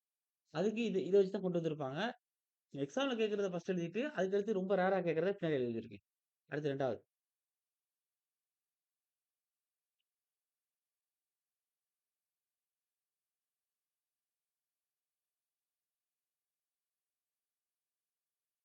என்ன அப்டின்னா, மொமெண்ட் ஆஃப் இனர்ஷியா கோஎஃபிஷியன்ட் போடு சாரி லீவரான் கோஎஃபிஷியன்ட் போடுங்க.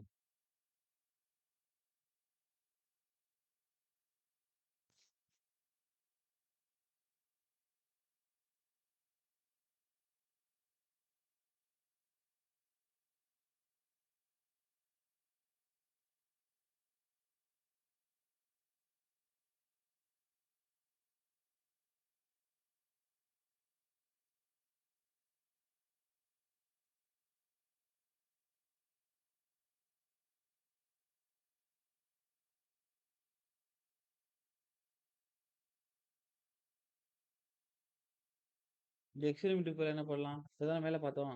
எக்ஸ் லிமிட்டுக்குள்ள equal to K into T.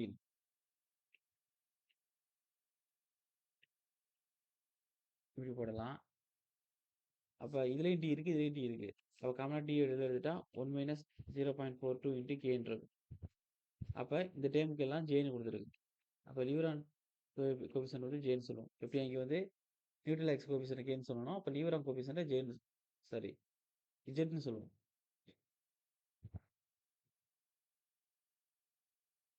Correct தான். ஜேடு தான் சொல்லுவோம். ஓகே. ஜே தான் சொல்லுவோம். நம்ம கண்டுபிடிக்கிறது தான் ஜெட். ஓகே. அப்ப என்ன வரும்? இங்க டி இருக்கு, இங்க ஜே இருக்கு.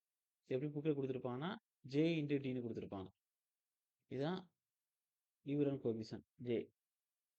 அதுக்கடுத்து moment of resistance coefficient last. இதெல்லாம் லைட்டா பாத்துக்கிடுங்க. ஆனா லிமிட் ஸ்டேட் மெத்தட்ல இருக்குதுண்ணா.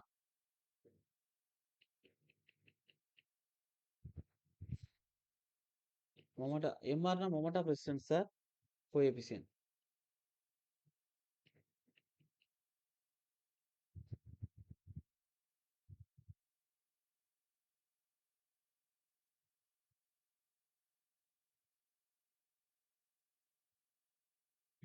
ஓகே.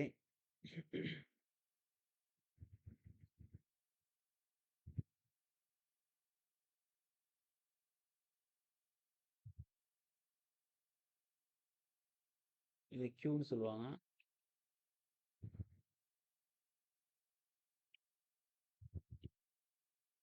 இப்ப concrete 0.36 FCK B XU limit B minus 0.42 X limit. இப்போ நம்ம இதில் என்ன செய்ய போகிறோம் அப்படின்னா, இங்கே பி எக்ஸ் லிமிட்டுக்கு பதிலாக வேல்யூ அப்ளை பண்ண போகிறோம்.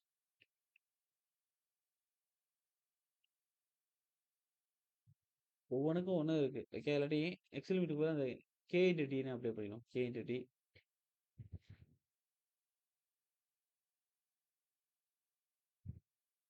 இங்கே டி மைனஸ் இதுக்கு இங்கே எப்படி வந்துருக்கும்னா பொதுவாக ஜே இன்ட்டு டின்னு வந்துடும். மேலே அப்படி தானே போட்டிருக்கோம். இப்போ லாஸ்ட் அப்படி கிடைக்கும்னா எஃப்சிகே பிடி ஸ்கொயர்டு பாக்கியெல்லாம் 0.36 கே இன்ட்டு ஜேன்னு கிடைக்கும். கே இன்ட்டு ஜே, இந்த டிஇ டி ஸ்கொயர் ஆயிடுச்சு. இந்த பி இதா இருக்கு, இந்த எஃப்சிக்கு இதா இருக்கு, இந்த 0.36 இதா இருக்கு. அவ்வளோதான். இப்போ இது எப்படி எழுதலாம்னா 0.36 fck kj into bd square. அப்போ இந்த டோட்டல் டேர்முக்கு எல்லாத்துக்கும் என்ன கொடுக்கலாம்னா கியூன்னு கொடுக்கலாம். இதான் மோட்டார் ரெசிஸ்டன்ஸ் கோஎஃபிஷியன்ட். அப்போ கியூ இனிமேல் என்ன இருக்கு பிடி ஸ்கொயர். இதை வச்சு தான் அது ஒவ்வொரு ஸ்கேல் ஒவ்வொரு கிரேட்டுக்கு எஃபி2 பிக்கு 0.148 எஃப்சிகே பிடி ஸ்கொயர். சாரி சாரி சார், ஒரு ஒரு சின்ன கரெக்ஷன். எதுக்கு கொடுப்போம்னா இதுக்கு தான் கொடுப்போம். எல்லாம் எழுதுன எல்லாம் கரெக்டாக தான். ரவுண்ட் பண்ணதில் எதுக்கு கொடுப்போம்னா எஃப்சிக்கையும் விட்டுரும். அது 0.36 கேஜி வச்சுக்கிறேங்க. இன்டு எஃப்சிக்கு பிடி ஸ்கொயர் தனியாக வச்சுக்கிறேங்க. இதுக்கு தான் கியூன்னு கொடுப்போம். இப்போ கியூ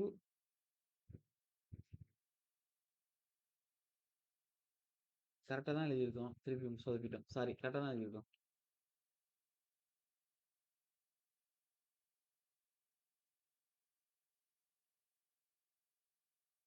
இது எல்லாத்தையும் சேர்த்து தான் கியூ. அப்போ கியூ பிடி ஸ்கொயர் கரெக்டு தான் சார். அப்போ இதில் கியூங்கிறது என்னன்னா motor resistance coefficient.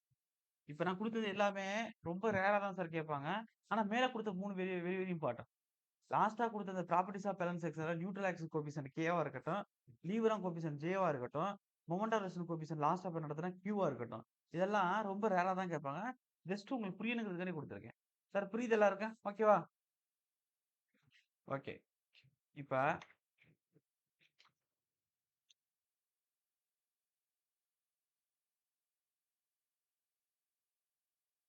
Strain diagram எப்படி இருக்கும் அப்படின்னா, இங்கே வரைஞ்சிக்கிறீங்க லைட்டா.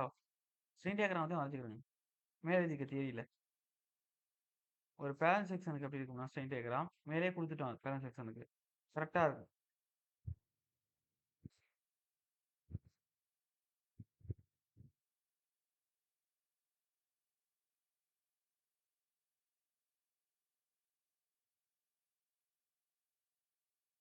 இங்கே எப்படி இருக்கும் பேலன்ஸ் கரெக்டாக இருக்கும். மேலேயும் கீழேயும் கரெக்டாக இருக்கும்.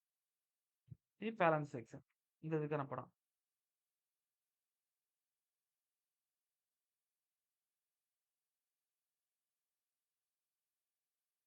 வியூங்கிறதுக்கானே வரைஞ்சிக்கிறேங்க.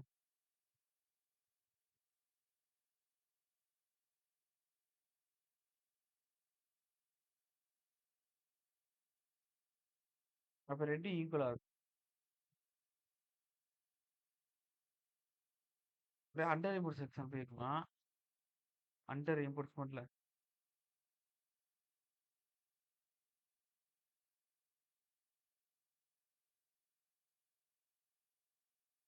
சிஸ்டோகிராமில் பிரச்சனை இருக்காது.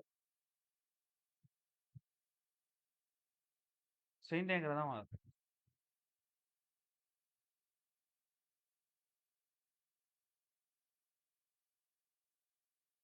இப்படி வரும். அப்போ இங்கேருந்து இதுவரையும் எக்ஸ்யூ கியூ லிமிட் எல்லாம் எக்ஸ் லிமிட். அப்போ எது கூட இருக்கு? எக்ஸ்யூட எக்ஸ் லிமிட் கூட இருக்கு. அண்டர் இம்போர்ட்ஸ்மெண்ட். இது ஓவர் இம்போர்ட்ஸ்மெண்ட் செக்ஷன்.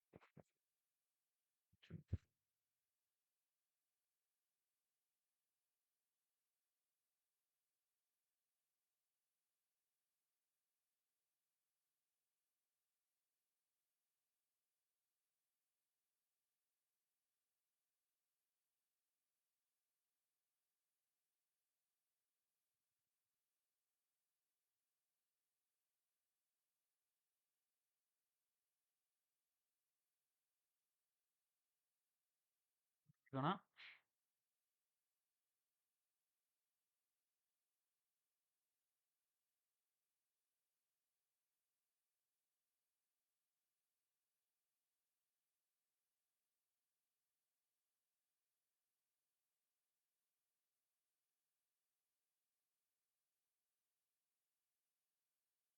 இப்ப என்ன ஆயிருச்சு? எக்ஸ்யூ வந்து எக்ஸ் லிமிட்டோட கூட இருந்துச்சு. மேல உள்ளது கூட இருக்கு. கீழ உள்ளத விட. அப்ப இந்த கண்டிஷன் வந்துருச்சு. அப்ப எப்பயும் போல இது ஆர்சிபி, இது ஸ்ட்ரெஸ் டயகிராம், இது ஸ்ட்ரெயின் டயகிராம். சார் புரியுதா எல்லாத்துக்கும்? ஏன்னா அதிகம் இம்பார்ட்டன்ட் குடுத்து கேட்க மாட்டான். அடையாளத்துக்காண்டி உங்களுக்கு சின்னதா படம் குடுத்து வச்சிருக்கேன். ஓகேவா? 3க்கும். ஓகே. அவ்வளவுதான். இப்ப அடுத்து என்ன பார்க்க போறோம்னா, இது டக்கு டக்குன்னு முடிஞ்சிரும் எஸ்சி. இனிமே அவ்வளவுதான். இது ஸ்பெசிஃபிகேஷன் இந்த கோடர் ப்ரொவிஷன் தான் கொஞ்சம் உங்களுக்கு தலைவலியா இருக்கும். மேக்ஸிமம் டிசைன் பண்ணுவாங்க. நான் டிசைன் பண்ணல. 16 மார்க்குக்கு பண்ணி காமிப்பாங்க. அது இங்க நமக்கு ஜேடியூக்கு கேட்க போறதில்ல. ஏன் பண்ணிக்கிட்டு? இப்ப கோடர் ஸ்பெசிஃபிகேஷன் பார்த்துக்கிடுங்க எல்லாத்துக்கும். எஃபெக்டிவ் டெப்த், ரெயின்போர்ஸ்மென்ட் டீடைல் எல்லாத்துக்கும் எவ்வளவு வரும்? வரிசையா குடுக்குறோம். இதெல்லாம் மனப்பாடம் பண்ணி தான் ஆகணும். கோடல் ப்ரொவிஷன்ஸ்ன்னு வந்துட்டாவே மனப்பாடம் தான். கொஞ்சம் கொஞ்சமா நகர்த்துறேன். ஏன்னா ஃபர்ஸ்ட்டே கொஞ்சம் குடுத்துட்டேன் நான். கோடல் ஸ்பெசிஃபிகேஷன் வேணா குடுத்துக்கிடுங்க. ஸ்பெசிஃபிகேஷன்.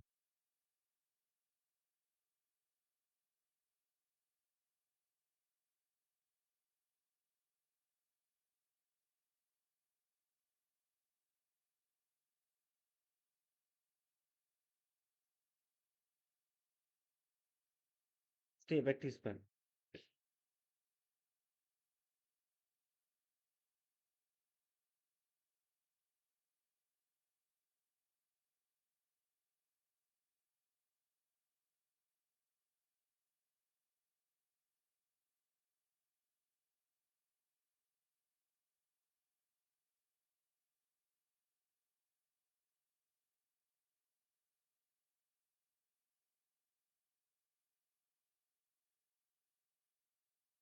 ஒரு சிம்பிள் சப்போர்ட்டா இருக்கு அப்படின்னா,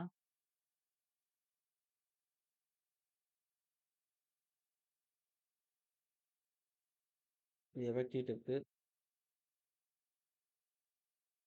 இது வித் ஆஃப் த சப்போர்ட். டபிள்யூஎஸ்ன்னு சொல்லலாம். இல்ல பிஎஸ் வித் ஆஃப் சப்போர்ட். சப்போர்ட்டோட ஆகலாம். அப்படின்னு அர்த்தம். நமக்கு கண்ணுக்கு தெரியக்கூடிய நல்லா சப்போர்ட் உள்ளுக்குள்ள இல்லாம கண்ணுக்கு தெரியக்கூடிய இந்த டிஸ்டன்ஸ் என்ன சொல்லுவோம்னா, கிளியர் ஸ்பேன்னு சொல்லுவோம். கிளியரா தெரியுறது. 2 சப்போர்ட்க்கு இருக்கிற டிஸ்டன்ஸ். இப்ப என்னன்னா, எஃபெக்டிவ் ஸ்பேன் எப்படி இருக்கும்னா, நல்லா கவனிங்க 2 கண்டிஷன். இந்த சிம்பிள் சப்போர்ட்க்கு. 1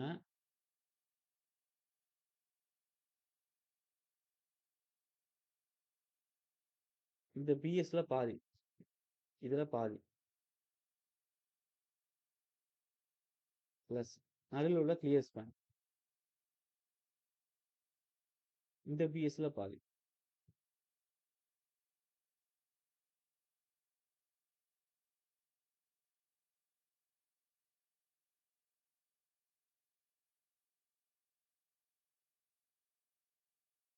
அதுக்கடுத்து 2வது என்ன சொல்லலாம்னா, கிளியர் ஸ்பேன் பிளஸ் டின்னு சொல்லலாம்.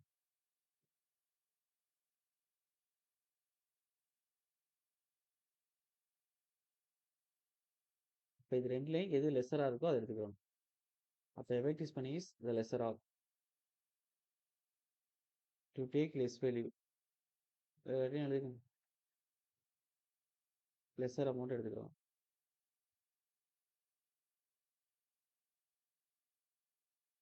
இதான் எஃபெக்டிவ் ஸ்பேன். 2யும் கண்டுபிடிச்சு லெஸ்ஸர் வேல்யூ. இதே கேன்டிலீவரா இருக்கு.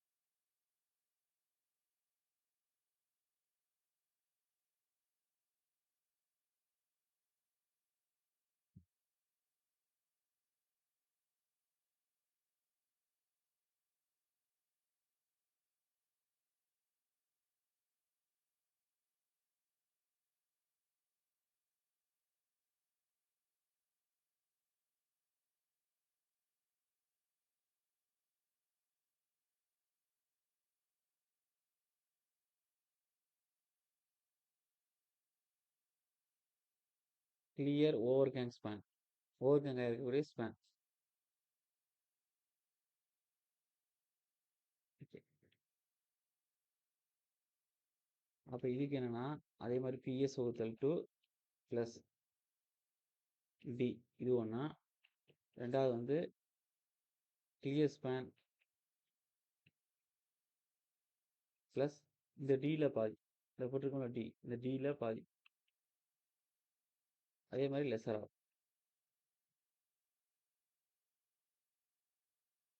இப்ப இது மேக்ஸிமம் எது எடுத்துக்கிறோம்னா, இதுதான் வரும் எல்லாத்துக்கும். பாத்துக்கோங்க.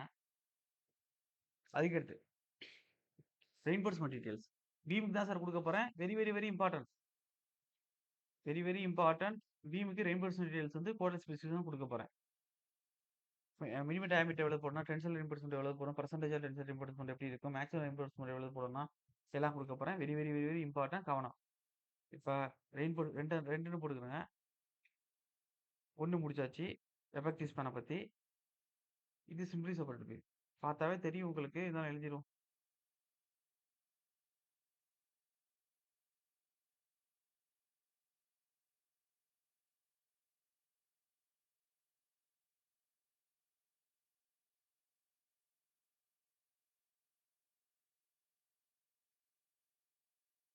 அதுக்கடுத்து ரெயின்போர்ஸ்மென்ட் டீடைல்ஸ்.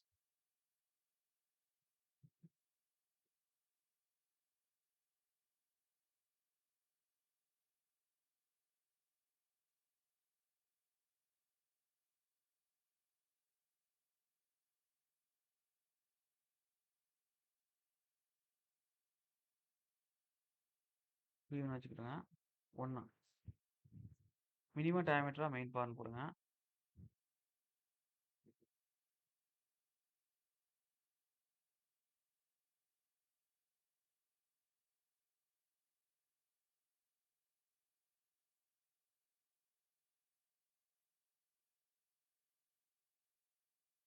பல டைமும். அதுக்கடுத்து டென்சைல் ரெயின்போர்ஸ்மென்ட்.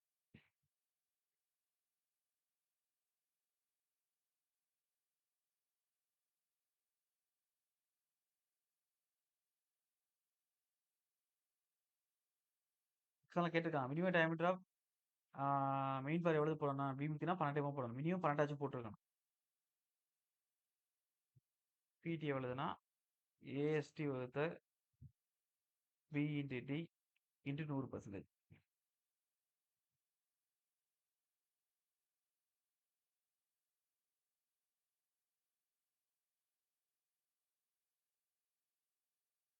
மூணாவது மினிமம் டென்சைல் ரெயின்போர்ஸ்மென்ட்.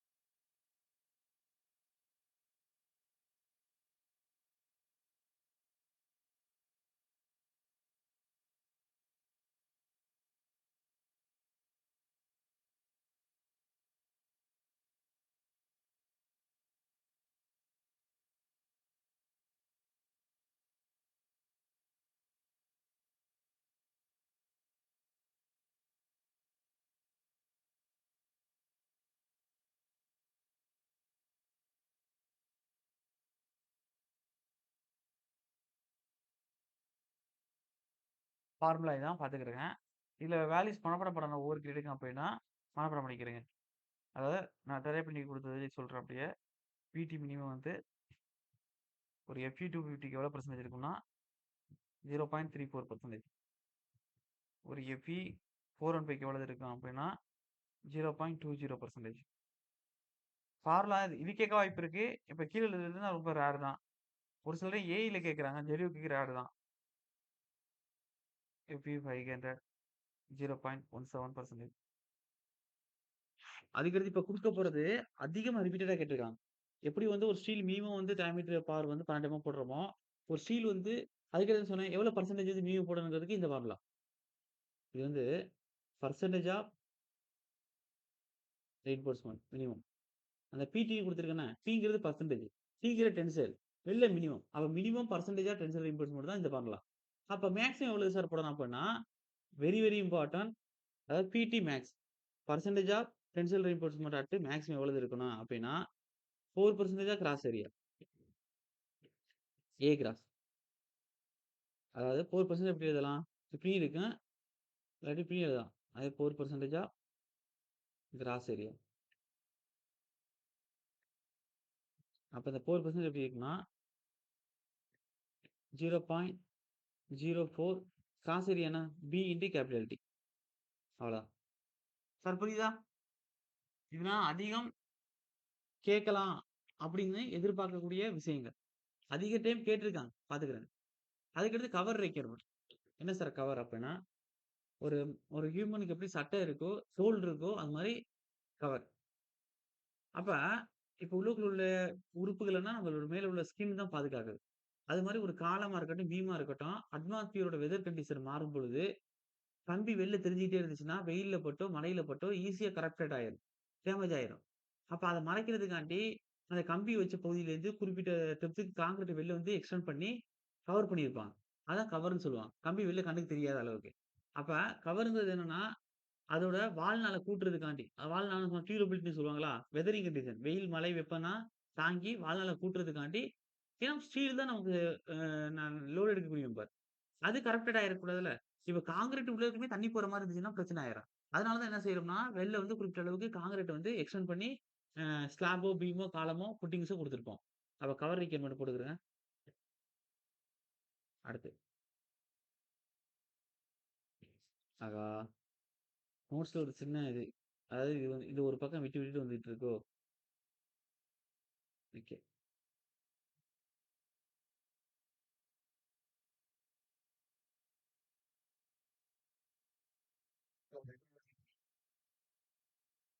Okay sir. ஆயிட்டு தான் சார் இருக்கு. ஓகே. இப்ப என்ன பண்ண போறோம்னா, கவர் ரிக்வயர்மென்ட் வந்து பார்க்க போறோம். 3வது. ஃபர்ஸ்ட் என்ன பார்த்தோம்? Effective span. 2வது என்ன பார்த்தோம்? ஆ ரெயின்போர்ஸ்மென்ட் மெட்டீரியல் பார்த்தோம். 3வது என்ன பார்க்க போறோம்னா, கவர் ரிக்வயர்மென்ட். கவர் ரிக்வயர்மென்ட்ங்கும்போது ஸ்லாப் எல்லாத்தையும் சேர்த்து மொத்தமா குடுத்துருவேன். அதனால பார்த்துக்கிறேங்க. பீமுக்குன்னு பார்த்தோம்னா, severe conditions. Sorry condition exposure condition. Mild, moderate, severe, very severe, extreme. இந்த இந்த கவர் தான் நீங்க படிக்கணும். இன்னொரு இடத்துல குடுத்திருப்பேன். 25, 20, 25, 30 அது வந்து கிரேடு குடுத்திருப்பேன். நான் குடுக்கும்போது இதே மாரி 100 வேல்யூ குடுப்பேன். நான் வரும்போது அங்க சொல்றேன்னு சொன்னேன். இங்கே கவர். 2க்கும் வித்தியாசம் இருக்கு. அப்ப 3 வந்து cover ரிக்வயர்மென்ட்.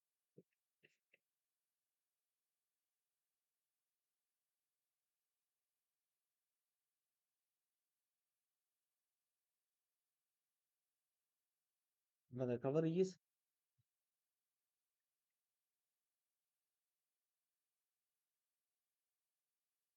Based on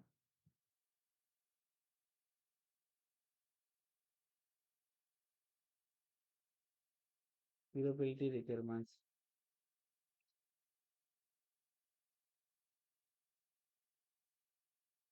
If it is provided to protect reinforcement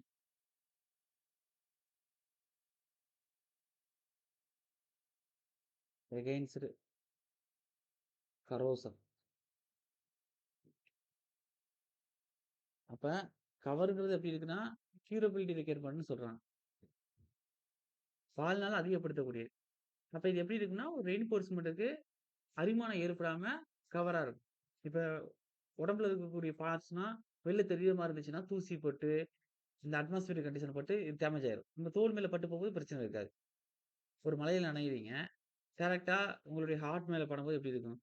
அதனால ஒரு மூடப்பட்ட கவசம் மாரி தான் நமக்கு தோலுங்கிறது இருக்கு. அது மாரி தான் ஒரு ரெயின்போர்ஸ்மென்ட் தண்ணீல பட்டாலோ, வெயில்ல பட்டாலோ பிரச்சனைகள் ஏற்படும். அத தவிர்க்கிறதுக்காண்டி தான் இப்ப ரெயின்போர்ஸ்மென்ட் குடுத்துருக்கோம்னா, அத சுத்தி கவர் குடுத்துருப்போம். ஒரு காலமா இருக்கட்டும், பீமா இருக்கட்டும். இப்படி குடுத்துருப்போம். ரெயின்போர்ஸ்மென்ட் கண்ணுக்கு தெரியாத அளவுக்கு. அப்ப இதான் கவர். இதான் கவர். இதான் கவர். இதான் கவர். சார் புரியுதா எல்லாருக்கும்? ஓகே. ரெயின்போர்ஸ்மென்ட் இருக்கிறதுலேருந்து கிளியரா கண்ணுக்கு தெரியிறது கிளியர் கவர். அது ரெயின்போர்ஸ்மென்ட் சென்டர்லேருந்து வர்றது எஃபெக்டிவ் கவர். 2 பேருக்கும் எல்லாருக்கும் புரியுதா? ரெயின்போர்ஸ்மென்ட்க்கு அப்புறம் கிளியரா கண்ணுக்கு தெரியக்கூடிய இந்த டிஸ்டன்ஸ் கிளியர் கவர். அதே அது ஒரு சென்டர்லேருந்து வரக்கூடியது எஃபெக்டிவ் கவர். ஓகேவா? ஓகே. இப்ப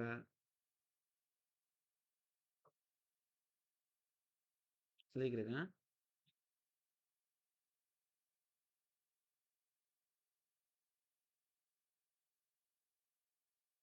அடுத்து ஃபார் இது இம்பார்ட்டன்ட் பார்த்துக்கிடுங்க. For different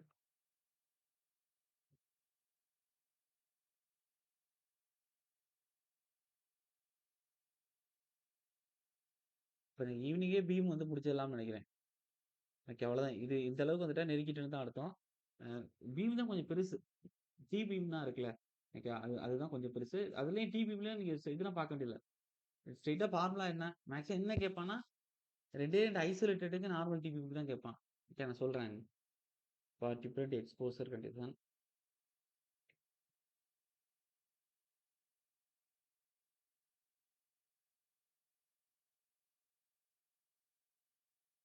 The nominal cover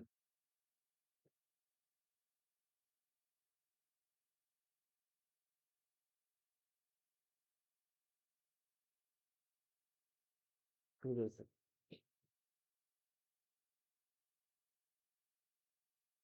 mild 20 very very important sir. Cover வந்து 20 எம்எம். மாடரேட் இதே மாரி அங்கே குடுத்திருப்பேன். ஆனா இங்க கிரேடா கான்கிரீட் குடுத்திருப்பேன். மாடரேட் 30 ஆரம்பிக்கும்போது கிளாஸ் 30 எம்எம். சிவியர் 20, 30, 45, 50, 75. அப்ப சிவியர் வந்து 45 எம்எம். அதுக்கடுத்து சிவியர், வெரி சிவியர் 50.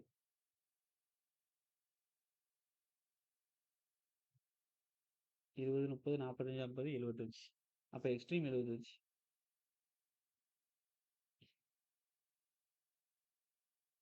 இது கண்டிஷன பொறுத்து.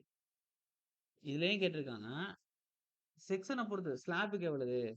பீமுக்கு எவ்வளவு? அது மாரி கேட்பான். அதே கவர் வந்து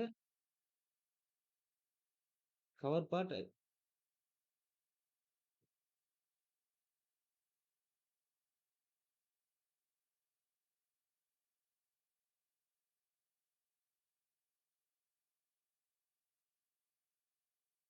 இது இம்பார்ட்டன்ட். 1 ஒரு பீமுக்கு எவ்வளவு சின்னதுலேருந்து ஆரம்பிப்போமா? ஸ்லாப். ஸ்லாப்க்கு எவ்வளவு இருக்கும் அப்படின்னா 20 எம்எம். ஒரு சில இடத்துல 15 குடுத்திருப்பாங்க. அதுக்கடுத்து பீம். பீமுக்கு எவ்வளவு இருக்குன்னா 25 எம்எம். காலம்க்கு எவ்வளவு இருக்கும் அப்படின்னா, காலங்கிறது வித்து வந்து 200க்கு கீழ போச்சு அப்படின்னா 25 எம்எம் சைஸ். நான் சொல்றேன்.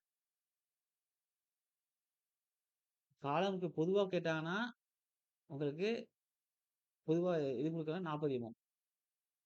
அதே வந்து அந்த காலத்தோட இந்த வித் இருக்குல்ல, இது 200 எம்எம்க்கு மேல போயிருச்சு அப்படின்னா, இந்த 40 எம்எம் கரெக்ட். அதே காலம்க்கு அந்த width less than or equal to 200 இல்ல 200 கீழ இருக்கு அப்படின்னா, 25 எம்எம் தான் நீங்க குடுக்கணும். அகலத்த பொறுத்து தான் காலத்துக்கு கவர் குடுக்கணும். பொதுவா எதுவுமே மென்ஷன் பண்ணலாட்டி 40 எம்எம் அடிச்சிருங்க. அவன் 200 எம்எம் வித்து கீழ போயிருச்சுன்னு மென்ஷன் பண்ணிட்டான்னா 25 எம்எம் அடிங்க. சார் புரியுதா? ஓகே. ஸ்லாப் முடிச்சாச்சு, பீம் முடிச்சாச்சு, காலம் முடிச்சாச்சு. இதெல்லாம் நான் ஸ்லாப் நடத்தும்போது சொல்லுவேன். நான் பீம் நடத்தும்போது மொத்தமா கோடல் ப்ரொவிஷன் வரதுனால இந்த இடத்துல எல்லாத்தையும் மென்ஷன் பண்ணிட்டு இருக்கேன். அவ்வளவுதான். அதுக்கடுத்து ஃபுட்டிங்.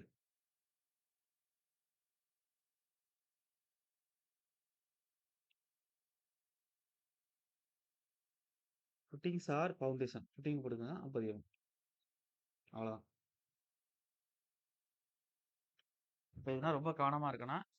அதுக்கடுத்து ஒரு பீமுக்கு எப்படி வந்து மினிமம் ரெயின்போர்ஸ்மென்ட் வந்து 12 எம்எம் சொல்லணும். மேக்ஸிமம் ரெயின்போர்ஸ்மென்ட் வந்து 4% கிராஸ் ஏரியா சொல்லணும். அது மாதிரி ஒரு ஸ்லாப்புக்கு மேக்ஸிமம் எவ்வளவு இருக்குன்னா 12 எம்எம். மேக்ஸிமமே 12 எம்எம் தான் இருக்குன்னு நான் சொல்றேன். சும்மா நோட்னு வேணா எழுதிக்கிடுங்க. நோட். இந்த ஸ்லாப்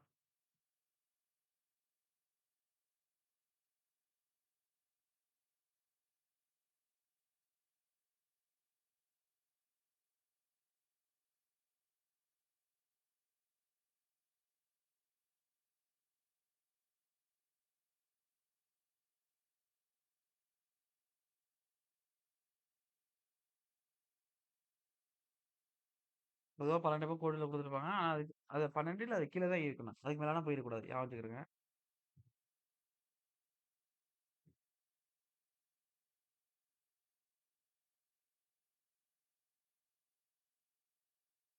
வேற என்ன சொல்லலாம்? எபக்டிவ் கவர்னா என்னன்னு எழுதிக்கிறேன். நார்மலா கணக்கு தெரிவது கிளியர் கவர். எபக்டிவ் கவர்னா என்ன அப்படின்னா, இல்லாட்டி எழுதிக்கிறேன். Nominal cover, clear cover, effective cover 2க்கும் டிஃபரன்ஸ் எழுதிக்கிறேன். அணி எத்தனை? ஓகே. இது 2ம் எழுதிக்கிறேங்க. இதோட முடிப்போம். Nominal cover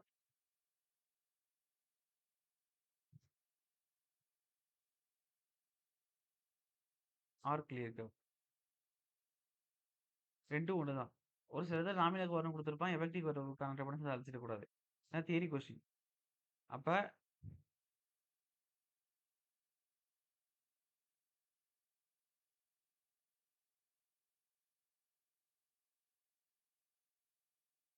it is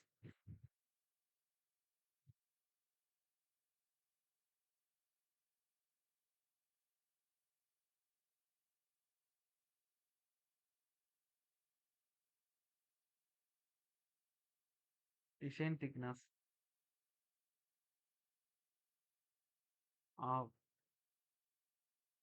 concrete cover to all steel reinforcement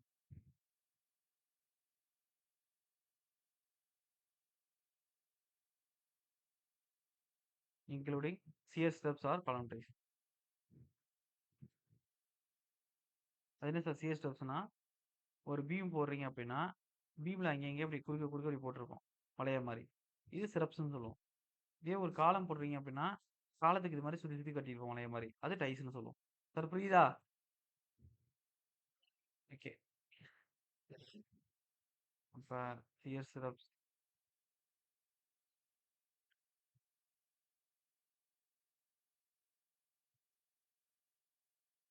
shear stirrups or column dies.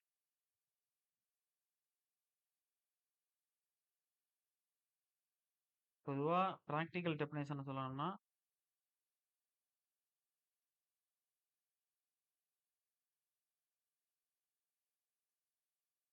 இதுதான் clear cover or clear cover or nominal cover. Okay.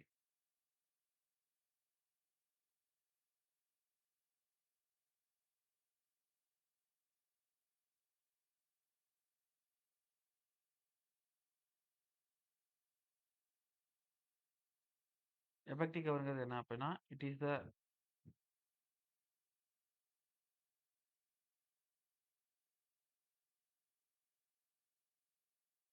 Distance from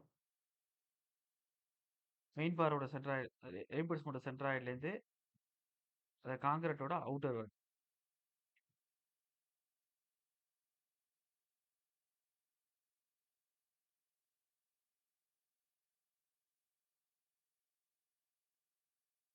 distance from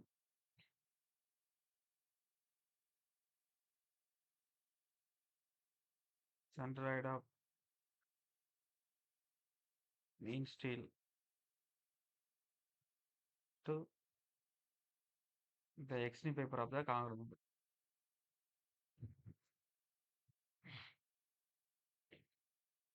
fiber of the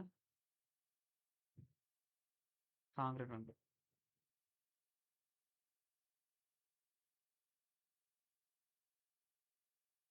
sir புரியுதா? இதுவரை எழுதிக்கிறேங்க. Okay. இப்போதைக்கு நான் இதுவரை முடிச்சிருக்கேன்னா, உங்களுக்கு oral இன்னும் அக்ரிகேட்ட பத்தி சொல்லலாம். சாரி அக்ரிகேட்ட பத்தி சொல்லக்கூடாது. ஸ்டீல் வந்து ஹரிசாண்டலா வச்சா அப்படி இருக்கணும், வெர்டிகலா வச்சா அப்படி இருக்கணும். அப்படி சொல்லிட்டு அவ்வளதான். டிபிஎம்க்குள்ள உள்ளுக்குள்ள போயிற வேண்டியது தான். சாரி டிபிஎம்க்குள்ள போறதுக்கு முன்னாடி சிங்கிள் ரீஇன்போர்ஸ்மென்ட் டபுள் ரீஇன்போர்ஸ்மென்ட் பத்தி சொல்லணும். அது ஒரு கான்செப்ட் தான். ஃபார்முலானா பெருசு பெருசா வரும். அதெல்லாம் கேட்கறான்னு தெரியல. இருந்தாலும் ஃபார்முலா குடுத்துர்றேன். ஃபைனல் அவுட்புட்ட. ஏன் சிங்கிள் ரீஇன்போர்ஸ்மென்ட், ஏன் டபுள் ரீஇன்போர்ஸ்மென்ட் ப்ரிஃபர் பண்றோம்? கதை வேணா கேட்கலாம். அதுக்கு நான் சொல்லிர்றேன். அது சொல்லிட்டேன் டிபிஎம் தான். அவ்வளோதான். இன்னைக்கு மேக்ஸிமம் பீம் வந்து ஈவினிங் முடிச்சிரலாம். அதுக்கடுத்து சியர் ஆரம்பிக்கிற மாரி இருக்கும். சியரும் முடிச்சுட்டோம் அப்டின்னா, அவ்வளதான். கிட்டத்தட்ட முடிஞ்ச மாரி. காலம் ஸ்லாப்னா ஒரே ஸ்லாட்ல முடிஞ்சிரும். சார் நீங்க நடத்துனது புரியுதா? யாருக்கும் டவுட் இருக்கா? எனிஒன்? ஓகே. இதுல என்ன ஒரு பிரச்சனைன்னா, மனப்பாடம் பண்றதுக்கான விஷயம் அதிகம் இருந்துகிட்டே இருக்கு. மத்தது மாரி இல்ல. இப்ப ஒரு பீமுக்கே இவ்வளவு குடுத்துருக்கேன். என்ன காலம் குடுக்க வேண்டியது இருக்கு, புட்டிங்ஸ் இருக்கு, ஸ்லாப் இருக்கு, சியர் இருக்கு, சி பீம் இருக்கு. அப்ப இவ்வளதையும் மனப்பாடம் பண்ணி தான் ஆகணும். வேற வழியே இல்ல. நல்ல வேளை நமக்கு வந்து ஃபில்லிங் த பிளாங்க்ஸ் குடுக்கல.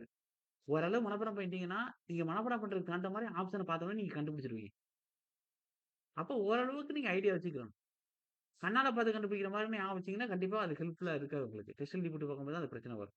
அதனால மேக்ஸிமம் மனப்பாடம் பண்ணி தான் ஆகணும். இது வந்து கொஞ்சம் ஸ்பெஷல் கேர் குடுத்து பார்க்க வேண்டிய சப்ஜெக்ட். இன்னைக்கு எம்.ஓ.எஸ். நாளைக்கு லீவு. நாளை கழிச்சு என்ன உங்களுக்கு? நாளைக்கு டெஸ்ட் இல்ல. நாளை கழிச்சு வந்து சிமெண்ட். அதுக்கு மறுநாள் வந்து டெஸ்ட் இல்ல. அதுக்கு மறுநாள் வந்து கான்கிரீட். சார் புரியுதா நான் சொல்றேன்னு?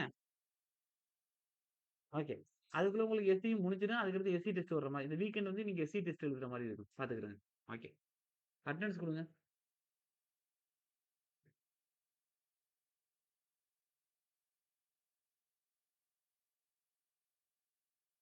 Okay. Okay sir. Thank you sir. Cut பண்றேன். ஓகே.